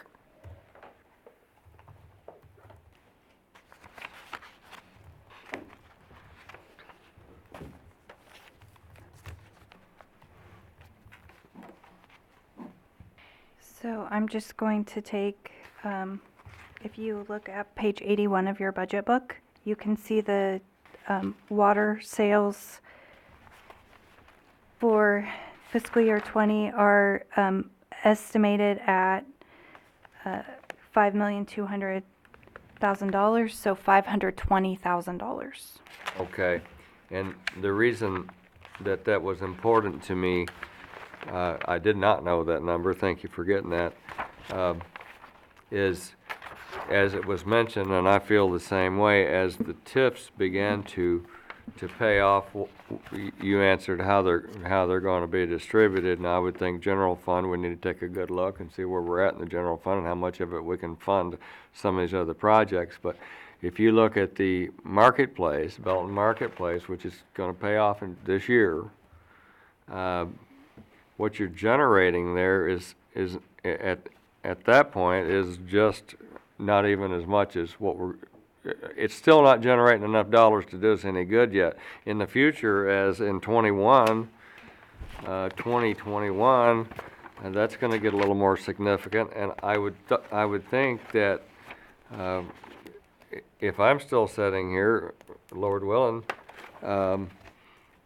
I need to review what we're doing with those funds, and maybe we won't have to take the next 8% jump at some point. That would be what I'd say I would try to do, as long as we can allocate those funds over. And I might need some help on that. Okay. Manager? So one of the things that we considered last year when we were looking at the budget was the council was really concerned about code enforcement. You really wanted to add an additional individual. Mm-hmm. So as we looked at the payoff of this year's of the Belton Marketplace, it equates to about $60,000, just under that, I believe, for the general fund. And so you agreed, knowing that those dollars would be available to you in this next year's budget. Last year, you agreed to allocate those dollars toward a code enforcement person. And so you used reserves of last year's budget to be able to pay for that position, knowing that this year, when it freed up, you would utilize that to pay for that code enforcement person. going forward, I will caution you to, it's kind of like when you get your income tax refund and you start looking at it and you start spending it. Next thing you know, you spend it 20 different ways, but yet you really only still have a small amount of dollars. As you're looking at the future of the next TIF project that we hope to be able to pay off, one of the things that we've been continually asked is we went around and we were talking to individuals about the public safety sales tax. And so the last oversight committee that we had meeting, one of the questions that came from that was, if we don't, as we are taking a look at this, how do we sustain our personnel costs that are basically in our general fund? And so the Public Safety Oversight Committee looked at it, and one of the questions asked by one of the committee members was, what are you going to do to be able to continue to pay for the rising costs of services? Because we know that personnel costs and the withholdings and the benefits that are related to that raise just as fast, if not faster, than what our revenues are. And one of the things that we told them was, as we look ahead to available revenue funds, instead of going out and looking at because one of them said, you're going to have to look at an additional tax increase. And we said, no, what we foresee is, as you look down the road, you see those TIF projects that are being paid off, and we have one that happens in a couple of years, that we would then be able to turn around, that would stabilize that general fund to be able to make that payment towards the salaries and benefits and personnel-related costs. So I think you made the point that I wanted to make, that I wanted to hear you say right off the bat. We're gonna sit here and do our due diligence, but there's things that we have to take care of. The TIF was mentioned, when it pays off, let's get it done. My point on drawing up to 2020 is that it's not gonna do us much good, and then you just went ahead and drove it home. And yes, we always need to be diligent. We don't need to assume it's gone. We need to look at every piece as it pays off and legitimately look at it. And if we can do some applying, then we'll need to adjust. And I think the point of me saying that is the fact that we can look at this each year and decide if we need to make that next increase, or are we, in fact, is that 10% working for us? Are we using it? I think this year we're looking at 10. Next year we'll look and see if we need to increase. Right now it appears we'll need to. Right. And do recall, as I said, right here, the print underneath Section E of the bill talks about this ordinance increases water rates by 14% and sewer by 12.5. The 12.5 is a solid number. That 14% is still in limbo, so that second reading will not occur until the first meeting in March, when we have that actual dollar amount from Kansas City. So I just wanted to clarify that again. Thank you. Well, thanks for making the point valid. It's what we do up here. So how about subsidizing enterprise funds? How's that gonna look? The difficulty in that is that the enterprise funds, your water, your wastewater, and your golf fund, they are meant to be self-sufficient. They are to pay for those services that are provided to them. That's that careful balance that Councilman Savage is referring to, about looking about the balance of the services that you provide from the general fund and looking at the services, the administrative services that go over there to those enterprise funds and the special revenue funds, and how you balance the two. And each one will have to be looked at on a year-by-year basis. Well, how about all those groups, like the police, the fire, emergency management, dispatch, animal control, dispatch, finance? Yeah, and the personnel-related costs that are associated with them, yeah. Okay. Questions? Comments over here? Councilman Lathrop? I have one on Councilman Clark's total bill. You said over $200? Yeah. Well, with this increase, you're gonna increase that by about 50. Not to mention, I also own a business here in town at the water bill, so, yeah. Yeah. My son's going to college. You're gonna pay. I have two in college, by the way, Mayor, so thank you. Okay. I'm sorry. No, that's fine. Any other questions or comments? Seeing none. Have we had a motion? Yes. You've had a All motion in and a second. favor? Aye. Aye. Opposed? Opposed? One? And we're not gonna have the second reading till, The first reading in March, which is, Andrea, do you have that date? In a moment. March 10th. March 10th? Okay, thank you, yeah. You'll see this returned back to you on March 10th. motion passes. Again, I gotta change my page. Okay. Am I on city council liaison reports?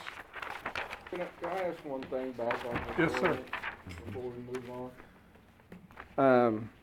And I didn't get a chance to check, but I know we're saying it's gonna increase X number of percent, but we also, in the amounts that we have listed, we kind of separated out from the first 1,500 gallons, and there's the debt service, which is a flat rate.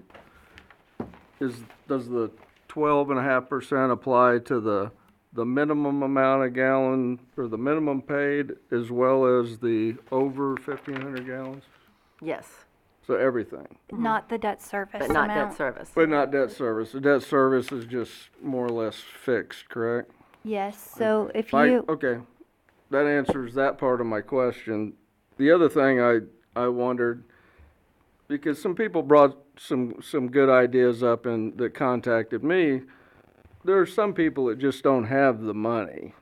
And this, we all need water, for God's sake. This is one of the basic things everybody has to have. Would it be feasible to look at these minimum amounts, or these amounts that are applied to the first 1,500 gallons, possibly reduce those and make up the difference on the other end for the people that, like, that use a ton of water, that are using a large amount of water? I mean, it would, to me, it would encourage conservation and paying attention to just how much water you're using and so forth. And we could still end up with the dollar we need down the road. It would just be people that are either don't care and must have the money to pay it, and don't care about using the water. And it would take the burden off the people on the other end of the spectrum. We can look at whether and I just don't know this, whether we've ever researched changing the structure of our billing, which is, I think, basically what you're asking. So we can look into that. I just don't have an answer for you at this point. We were talking in the office today, some of the staff, and I don't know if you all are familiar with it, Sheila or city manager. Peculiar, we were comparing and contrasting different water and all. What is, I was amazed at what Peculiar, how long before they turn off the water in those cities? That was just incredible. And what did it cost to turn back on? Does anybody know that today? gosh, I don't think, I know, I just thought, I don't think I was a part of that it's conversation. 1 week and it's $70 on the charge. I couldn't believe that. I go, that's pretty rude. I hope we would never do something like that. That was just crazy. That was just today. Okay, any other comments before we go on? Okay, we've got time too, so get your ideas together and you'll listen to your constituents. And I did bring in my water bill to look how it broke down on the debt service and all how it is broke down. That was interesting for me because my wife does all that. Okay, nobody wants their water increased. Nobody wants that. You got to know that. Everybody up here does not want that. But our infrastructure is so bad, something's got to happen. Okay, we're at you, the park, for a liaison report. There's a lot. Okay, so just a general reminder that when Belton schools are canceled due to inclement weather, you should check High Blue Wellness because typically there are no classes up there. So for anybody wondering, High Blue Wellness presents line dancing with Connie Rogers. This starts on Wednesday, February 5th at 11:30 a.m. and is a 4-week session. Members, the cost is $25. Non-members, the cost is $35. Save the date for Friday, February 21st, 6 to 7 p.m. for High Blues Zumba party on deck with Bianca and crew. Light snacks will be served too. Mayor, you should be there. Saturday, February 22nd from 6:30 to 8:30 p.m. at Memorial Station will be the Boots and Bows, which is the annual daddy-daughter dance. Moms and sons are welcome to join too. Let me see if I can read this. I'm getting old. Early bird, $40 per couple, 10 for each additional child registered through February 15th. Dress up in your finest Western wear and dance a do-si-do for children 4 years to 13 years old, accompanied by an adult. Price includes a flower for the youngest ladies, party picks, games, dancing, Buffalo Wild Wings sandwiches, fruit cocktails, or not cocktails, excuse me, cookies, and punch.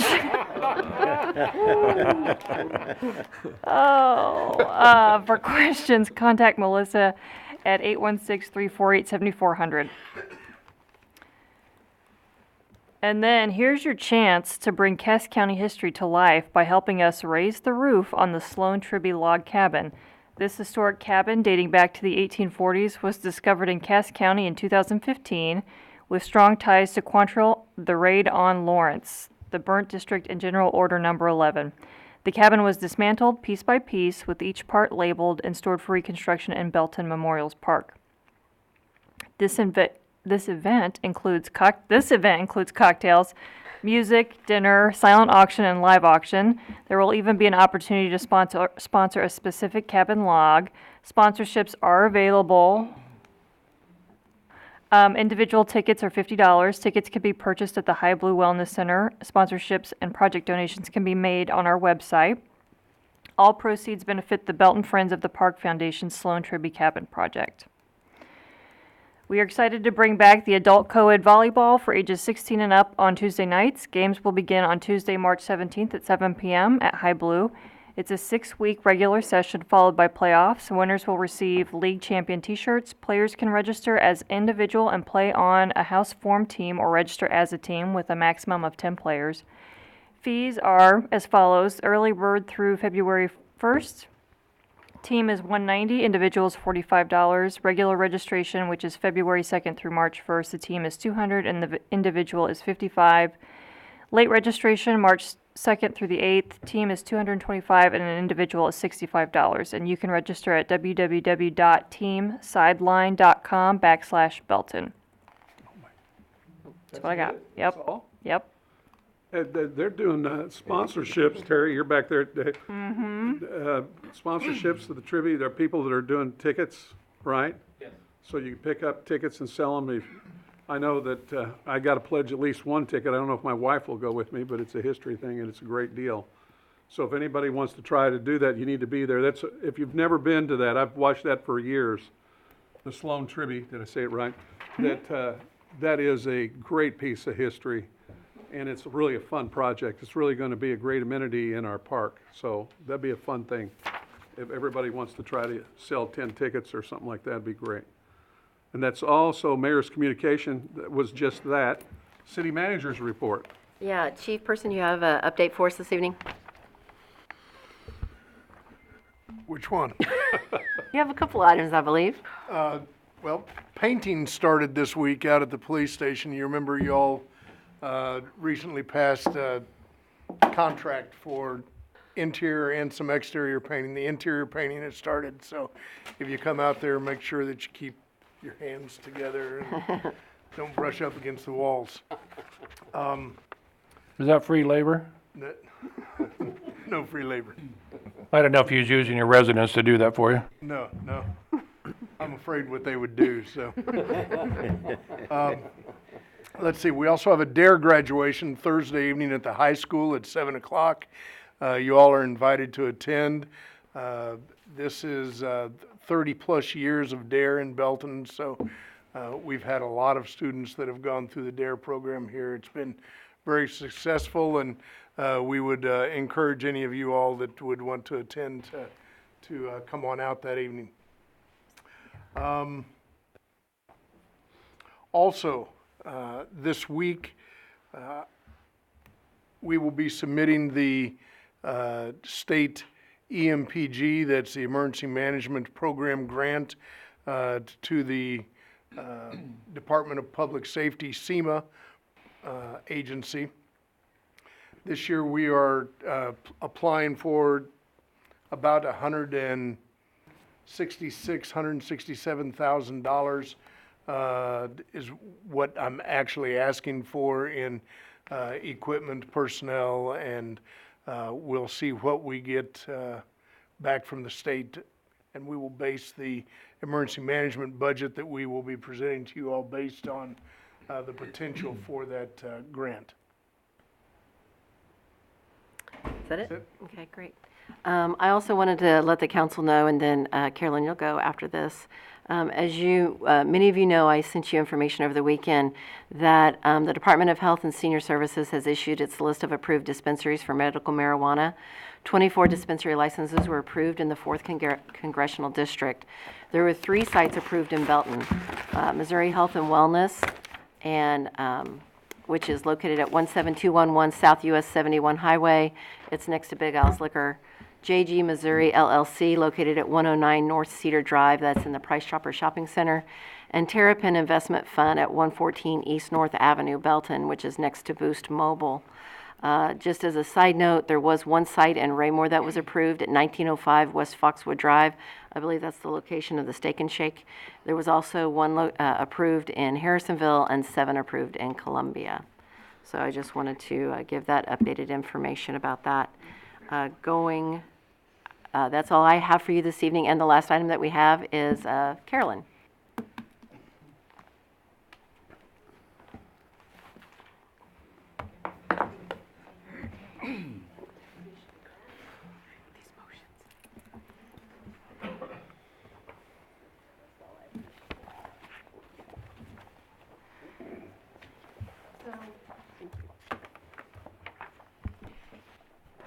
I'm pleased to present the 2019 annual report. I know it's been a long night, and so I will be brief. Just in general, substantial investments have been completed or committed across all industry sectors in 2019. Our development team has received many accolades from site selectors, developers, regional and state economic development organizations, and we are very proud of the quote from Nathaniel Hagedorn, CEO of North Point Development, which is on the inside front cover. We welcomed 2 new national brands, Fairfield Inn & Suites by Marriott and Raising Cane's Chicken Fingers in 2019. 3 national brands reinvested in our community, and those are Target, CVS, and Domino's Pizza. And 11 new local businesses opened in previous existing spaces. One More Scoop, Barrel House Liquor, Bright Car Wash, Lanana, and Max Motors, just to name a few. Looking forward, we have Five Guys, who is opening on Monday, January 3rd. Aspen Dental, whose building permit will be issued probably next week, or this week perhaps. We have a new Casey's prototype, which will begin construction in the spring, and an Avid Hotel, which will is slated for 2020. On the residential front, infill was the trend for 2019. Every existing subdivision in the city of Belton was being constructed in, and the infill is due to the fact that the infrastructure already exists in those subdivisions. As previously, we did have 86 residential permits at a valuation of $16 million this year, and I will just dip back. We increased our commercial footprint by $515,000 with a $16.3 million investment. So again, we had the 86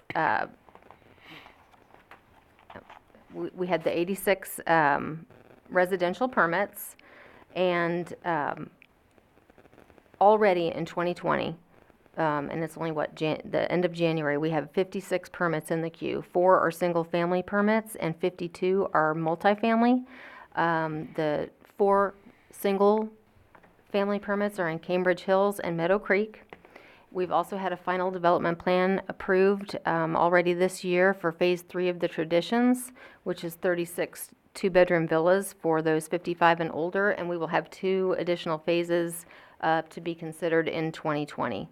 Carnegie Village completed an expansion. Belton Regional Medical Center continued its sustained investments with the renovation of its pharmacy operations, and they have announced a $15.5 million expansion to its ICU unit in 2020. Belton School District completed a $30 million expansion, and we had substantial private investment along the North Scott corridor. 1002 North Scott was rezoned and a final development plan was approved for a new 2-story office and warehouse. And we also had significant reinvestment in the Shady Lane duplexes, which will now be a gated 55 and older community. And Roadside Bar and Grill also opened up along the North Scott corridor in a building that had sat vacant for years. And finally, the Southview Commerce Center, within 1 year of groundbreaking, building number 1 was fully constructed and leased to a single tenant. That single tenant is Progress Rail, a Caterpillar company. They are slated to be operational here in Belton by early summer. Progress Rail is one of the largest integrated, diversified providers of rolling stock and infrastructure solutions and technologies for the global rail industry. This company will begin with approximately 200 jobs to the city of Belton, which will spur activity in the surrounding retail, restaurant, and hospitality market. We're very thankful that and appreciative that they have chosen Belton for their home. Just as a clarification, Carolyn, when is the ribbon cutting? When does Five Guys open? So Five Guys is slated to open Monday the 3rd. They have February a 3rd. couple of things that they need to check off their list, Okay. but we are helping them do that. Okay. And also, just as an FYI for everybody, if you're not familiar, the Southview Commerce Center is actually in the North Scott Corridor Plan. And I think it's really important to point that out, that this is the first step towards what we're looking at on North Scott and renovating that area to bring jobs to that area, bring people to that area that will support restaurants along that area and bring people in and start populating that area. That's a real positive thing for us. So kudos to Carolyn. This has been a big year for economic development in the city of Belton. She's done a phenomenal job, and great way to end the meeting, Carolyn. Well, thank you. And obviously, it's the entire City of Belton staff that has worked on this. Public Works, Building and Planning, and Economic Development as a team.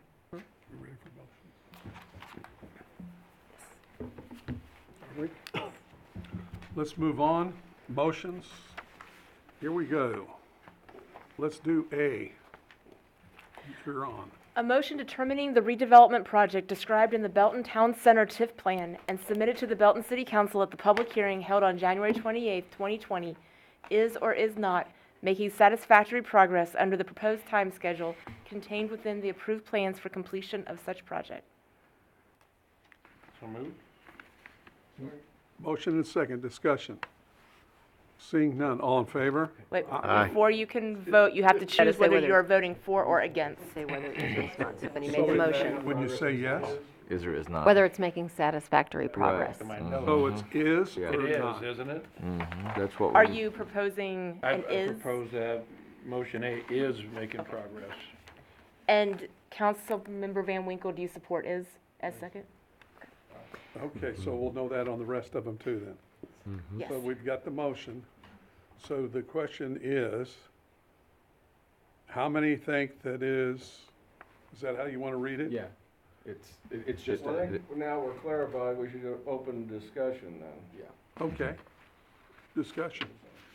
But this is gonna be paid off next year, so I think it is meeting. It seems clear. Any other discussion? Seeing none? This is. All in favor? Aye. Opposed? That motion passes. B. A motion determining the redevelopment project described in the Belton Marketplace TIF plan and submitted to the Belton City Council at the public hearing held on January 28, 2020, is or is not making satisfactory progress under the proposed time schedule contained within the approved plans for completion of such project. Is making progress. Second. Motion and a second. Discussion. Seeing none. All in favor? Aye. Opposed? That motion passes. C.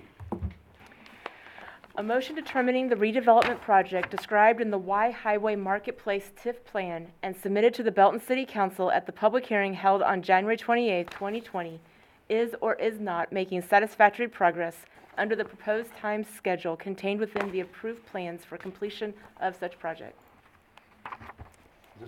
Motion is not. Is this Price Chopper? Yeah, is not. Second. Motion and second, discussion.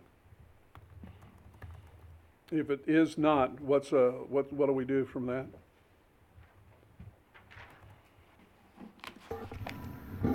So we will pull the development agreement, look at the timeline, and then we will bring it back before council. Okay, any other comments? Councilman Van Winkle. What's the consideration, Carolyn, with regards to the transfer of property there?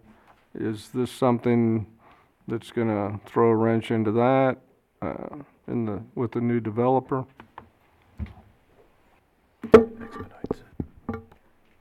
He would buy the property, and then the actual TIF would have to be transferred over to David Christie. So at that time, we would bring that.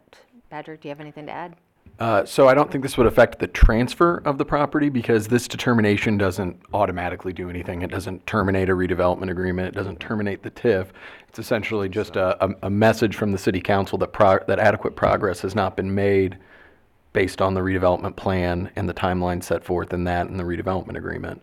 Okay. So I don't think it would affect that. What instead it would affect is it's again, like Carolyn said, noting deficiencies and making sure that the developer understands what the city council's determination was here tonight and whether that could play a role down the road if it's a repeated determination that it's not making adequate progress.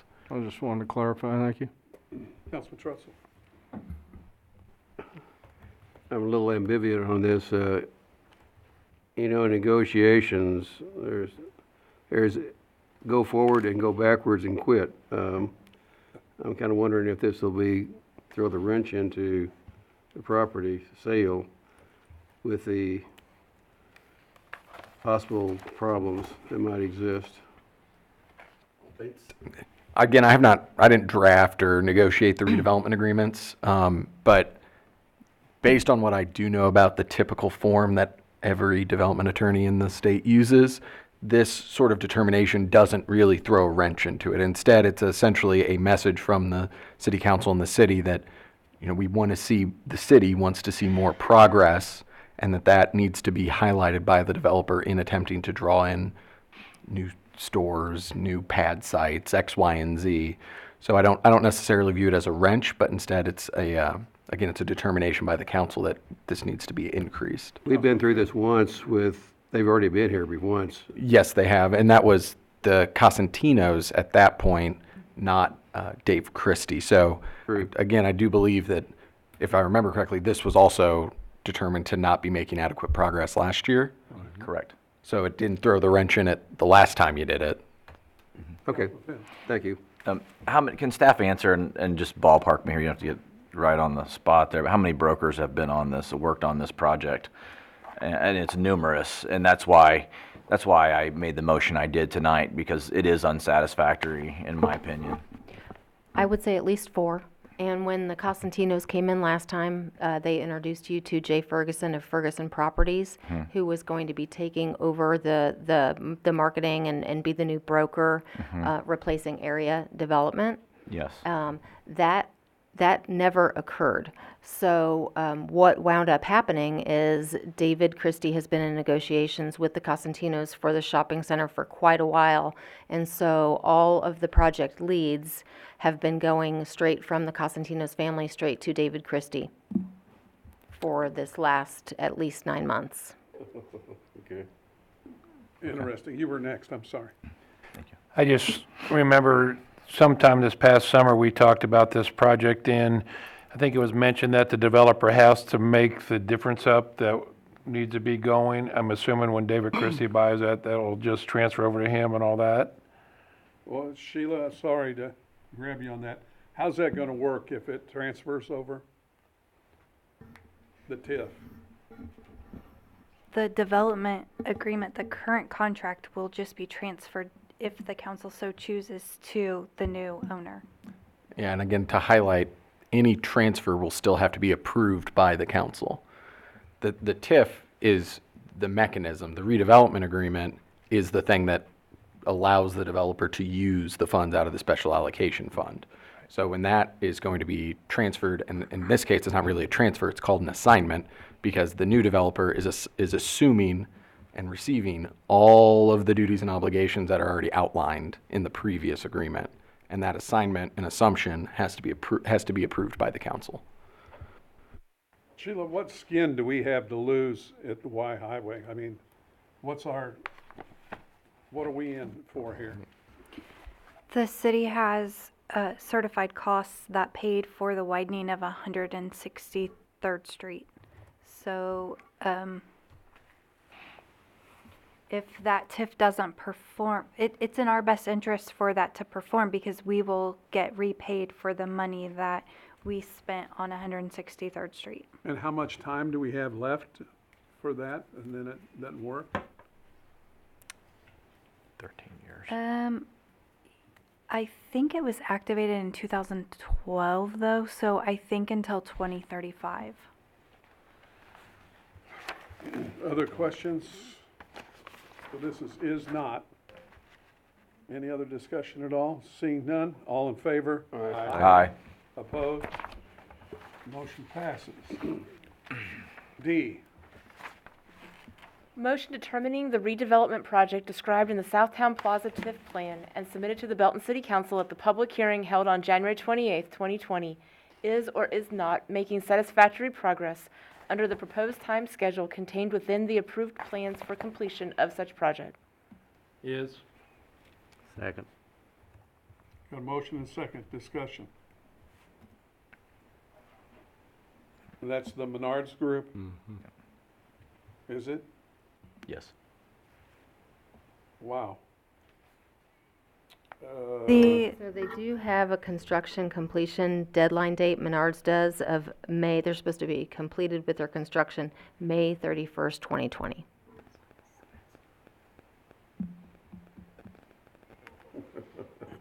Are you following my concern? Yes. Michael, yeah, are they gonna have to appear before us too because of the extension? Yes. Go ahead.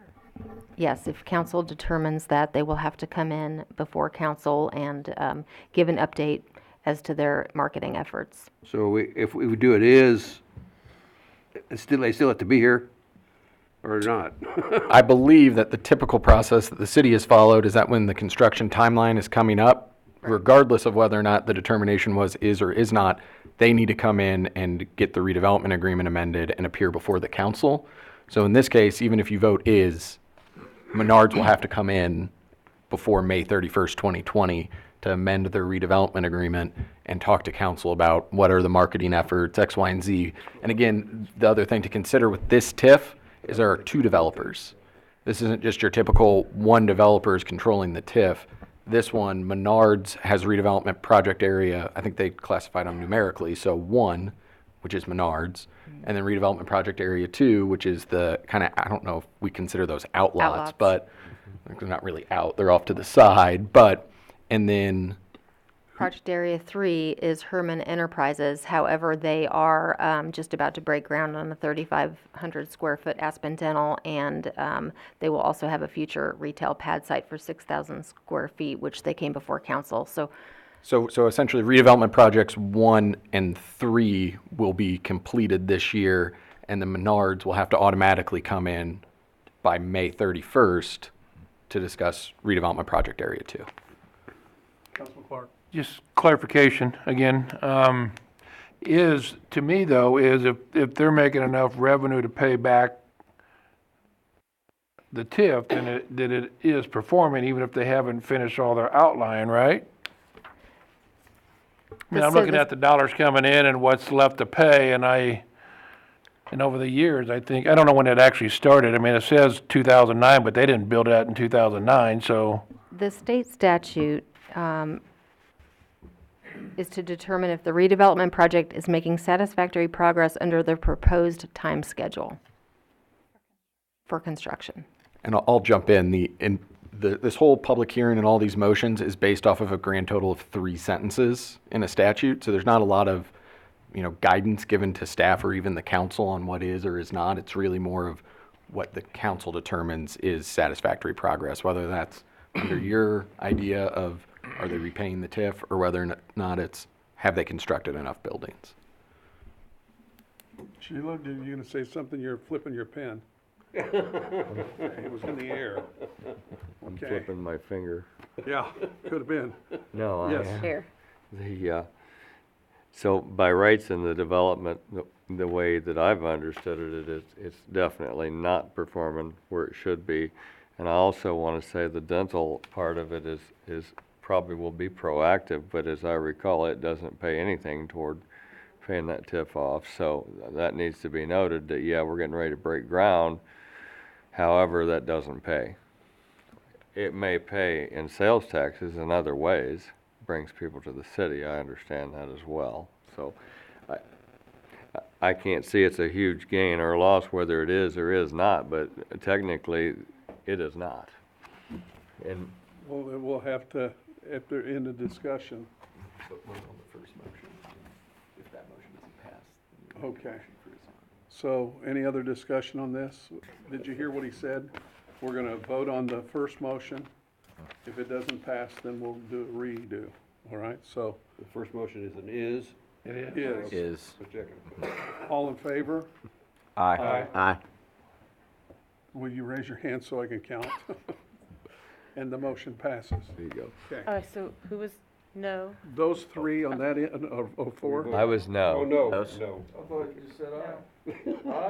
Yeah, she's trying to count the yeses and the nos, so she's asking, Doing a switch since here. it carried, she's just trying to find out who the nos are. Everybody says There yes, were raise their fewer hand no's. again. Yeses, raise your hand. Yes. Yes. There you go, and it Thank you. passed. Got it? And Yes. then you wanted the notes on the nose, No. and you got that now, right? Yes, she Oh, does. sir, you didn't raise your hand, so are you a no? No. Are you a no? Half the way. He said he was a no. Okay. That's why I asked. Put him on the fence. Thank you. Thank you. Okay. Boy, this has been fun. Which one am I on? E? E. On E. Discussed the same thing. A motion determining the redevelopment project described in the Y Belton Plaza TIF plan and submitted to the Belton City Council at the public hearing held on January 28th, 2020, is or is not making satisfactory progress under the proposed time schedule contained within the approved plans for completion of such project. Quit. I'm done.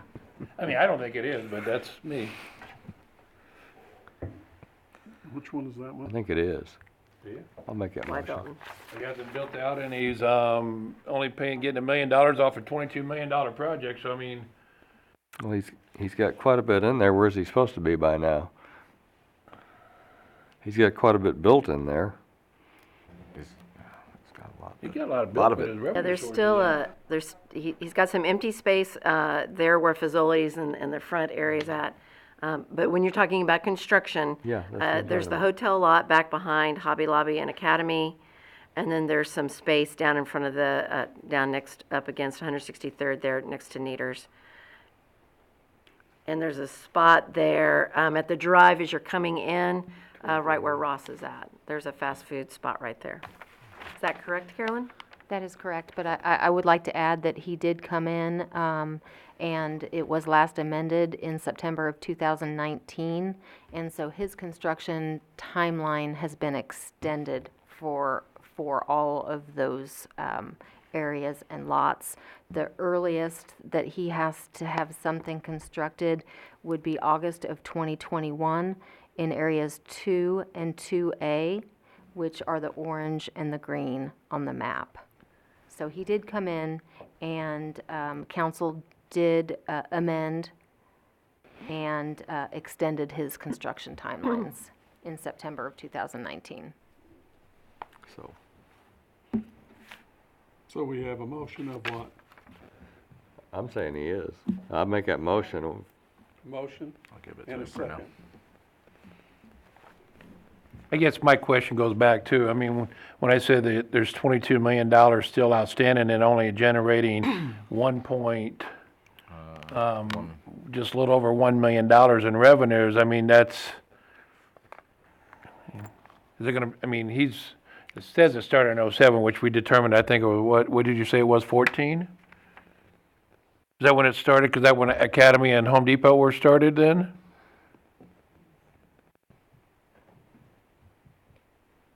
Academy was 2014, correct?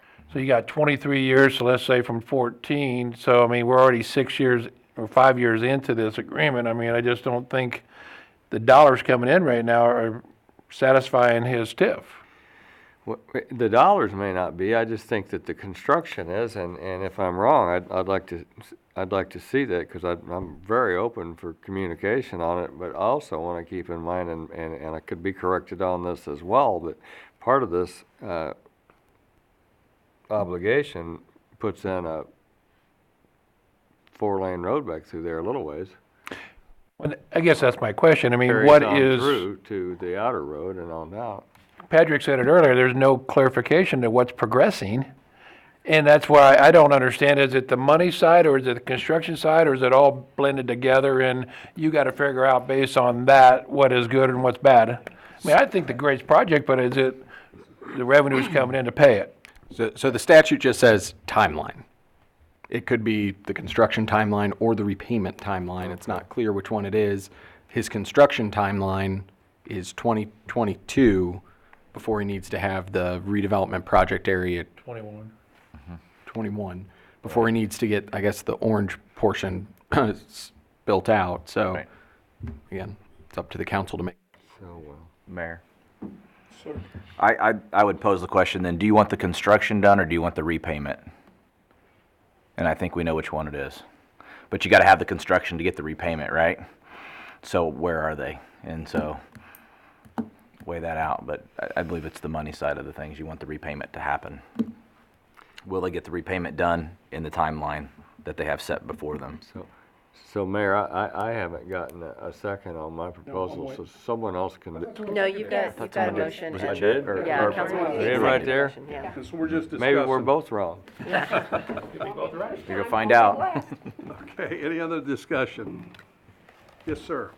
And I just point out at this point, not that it maybe plays in, or this is adding too many things in, but if you look at the Cass County assessed valuation, it went from $1,000 to over 8 million. It must be just empty land. But, That is big. I could support the is at this point. That's a pretty good point, but, wow, what do you think that would be for all of the jurisdictions with that assessment?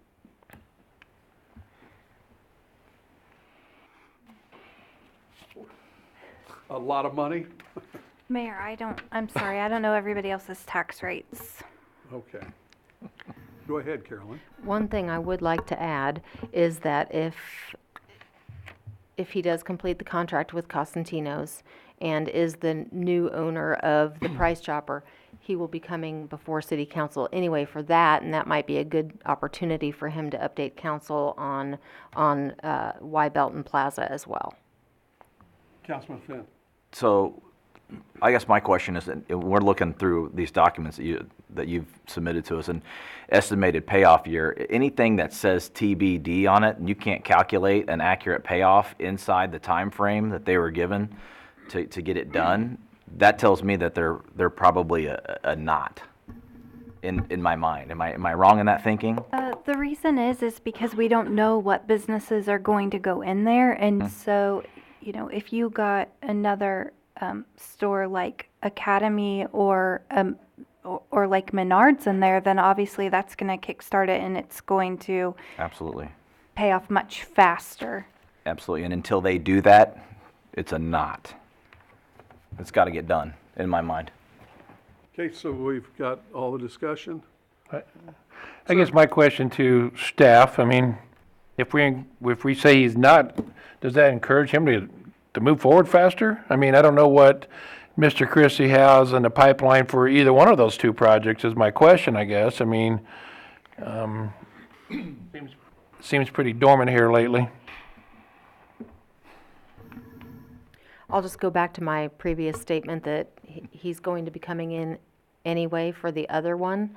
So at that time, if council had questions I'm sure he would be more than happy to update City Council on what he has in the pipeline for both centers. More discussion? Seeing none, and it's an is. All in favor? Aye. Aye. Opposed? Aye. 3. Is there any on this side? Did you vote? E? You got to vote. 6-3. One passes. Yeah. Okay, F. A motion determining the redevelopment project described in the Cedar Tree TIF plan and submitted to the City Council at the public hearing held on January 28th, 2020, is or is not making satisfactory progress under the proposed time schedule contained within the approved plans for completion of such project. Motion to approve is. Second. Motion and a second. Discussion. Long pause. Longer. All right, seeing none. All in favor? Aye. Opposed? Aye. That motion passes. Other business. Who's got other business? Councilman Clark. I was hoping the chief was gonna update us on his staffing status, but I assumed that's what they were talking about when he said that he has information for us, so, but how are we close to, since we talked about the, tax and all that, how close are we to being fully staffed over there yet? We got 2 out of the academy earlier this month. They're in field training right now. We have 3 in the academy right now, and we are still testing. We tested Saturday, and we have an interview this week. That still leaves us, depending on how many we get hired, out of this group, it'll still leave us 3 or 4 short, I believe. Move to adjourn. No other business? Motion to adjourn? Second. Motion is second. Any discussion? A roll call, please. No, 2. All in favor? Aye. Opposed? Motion passes. And we'll hit it. There we go.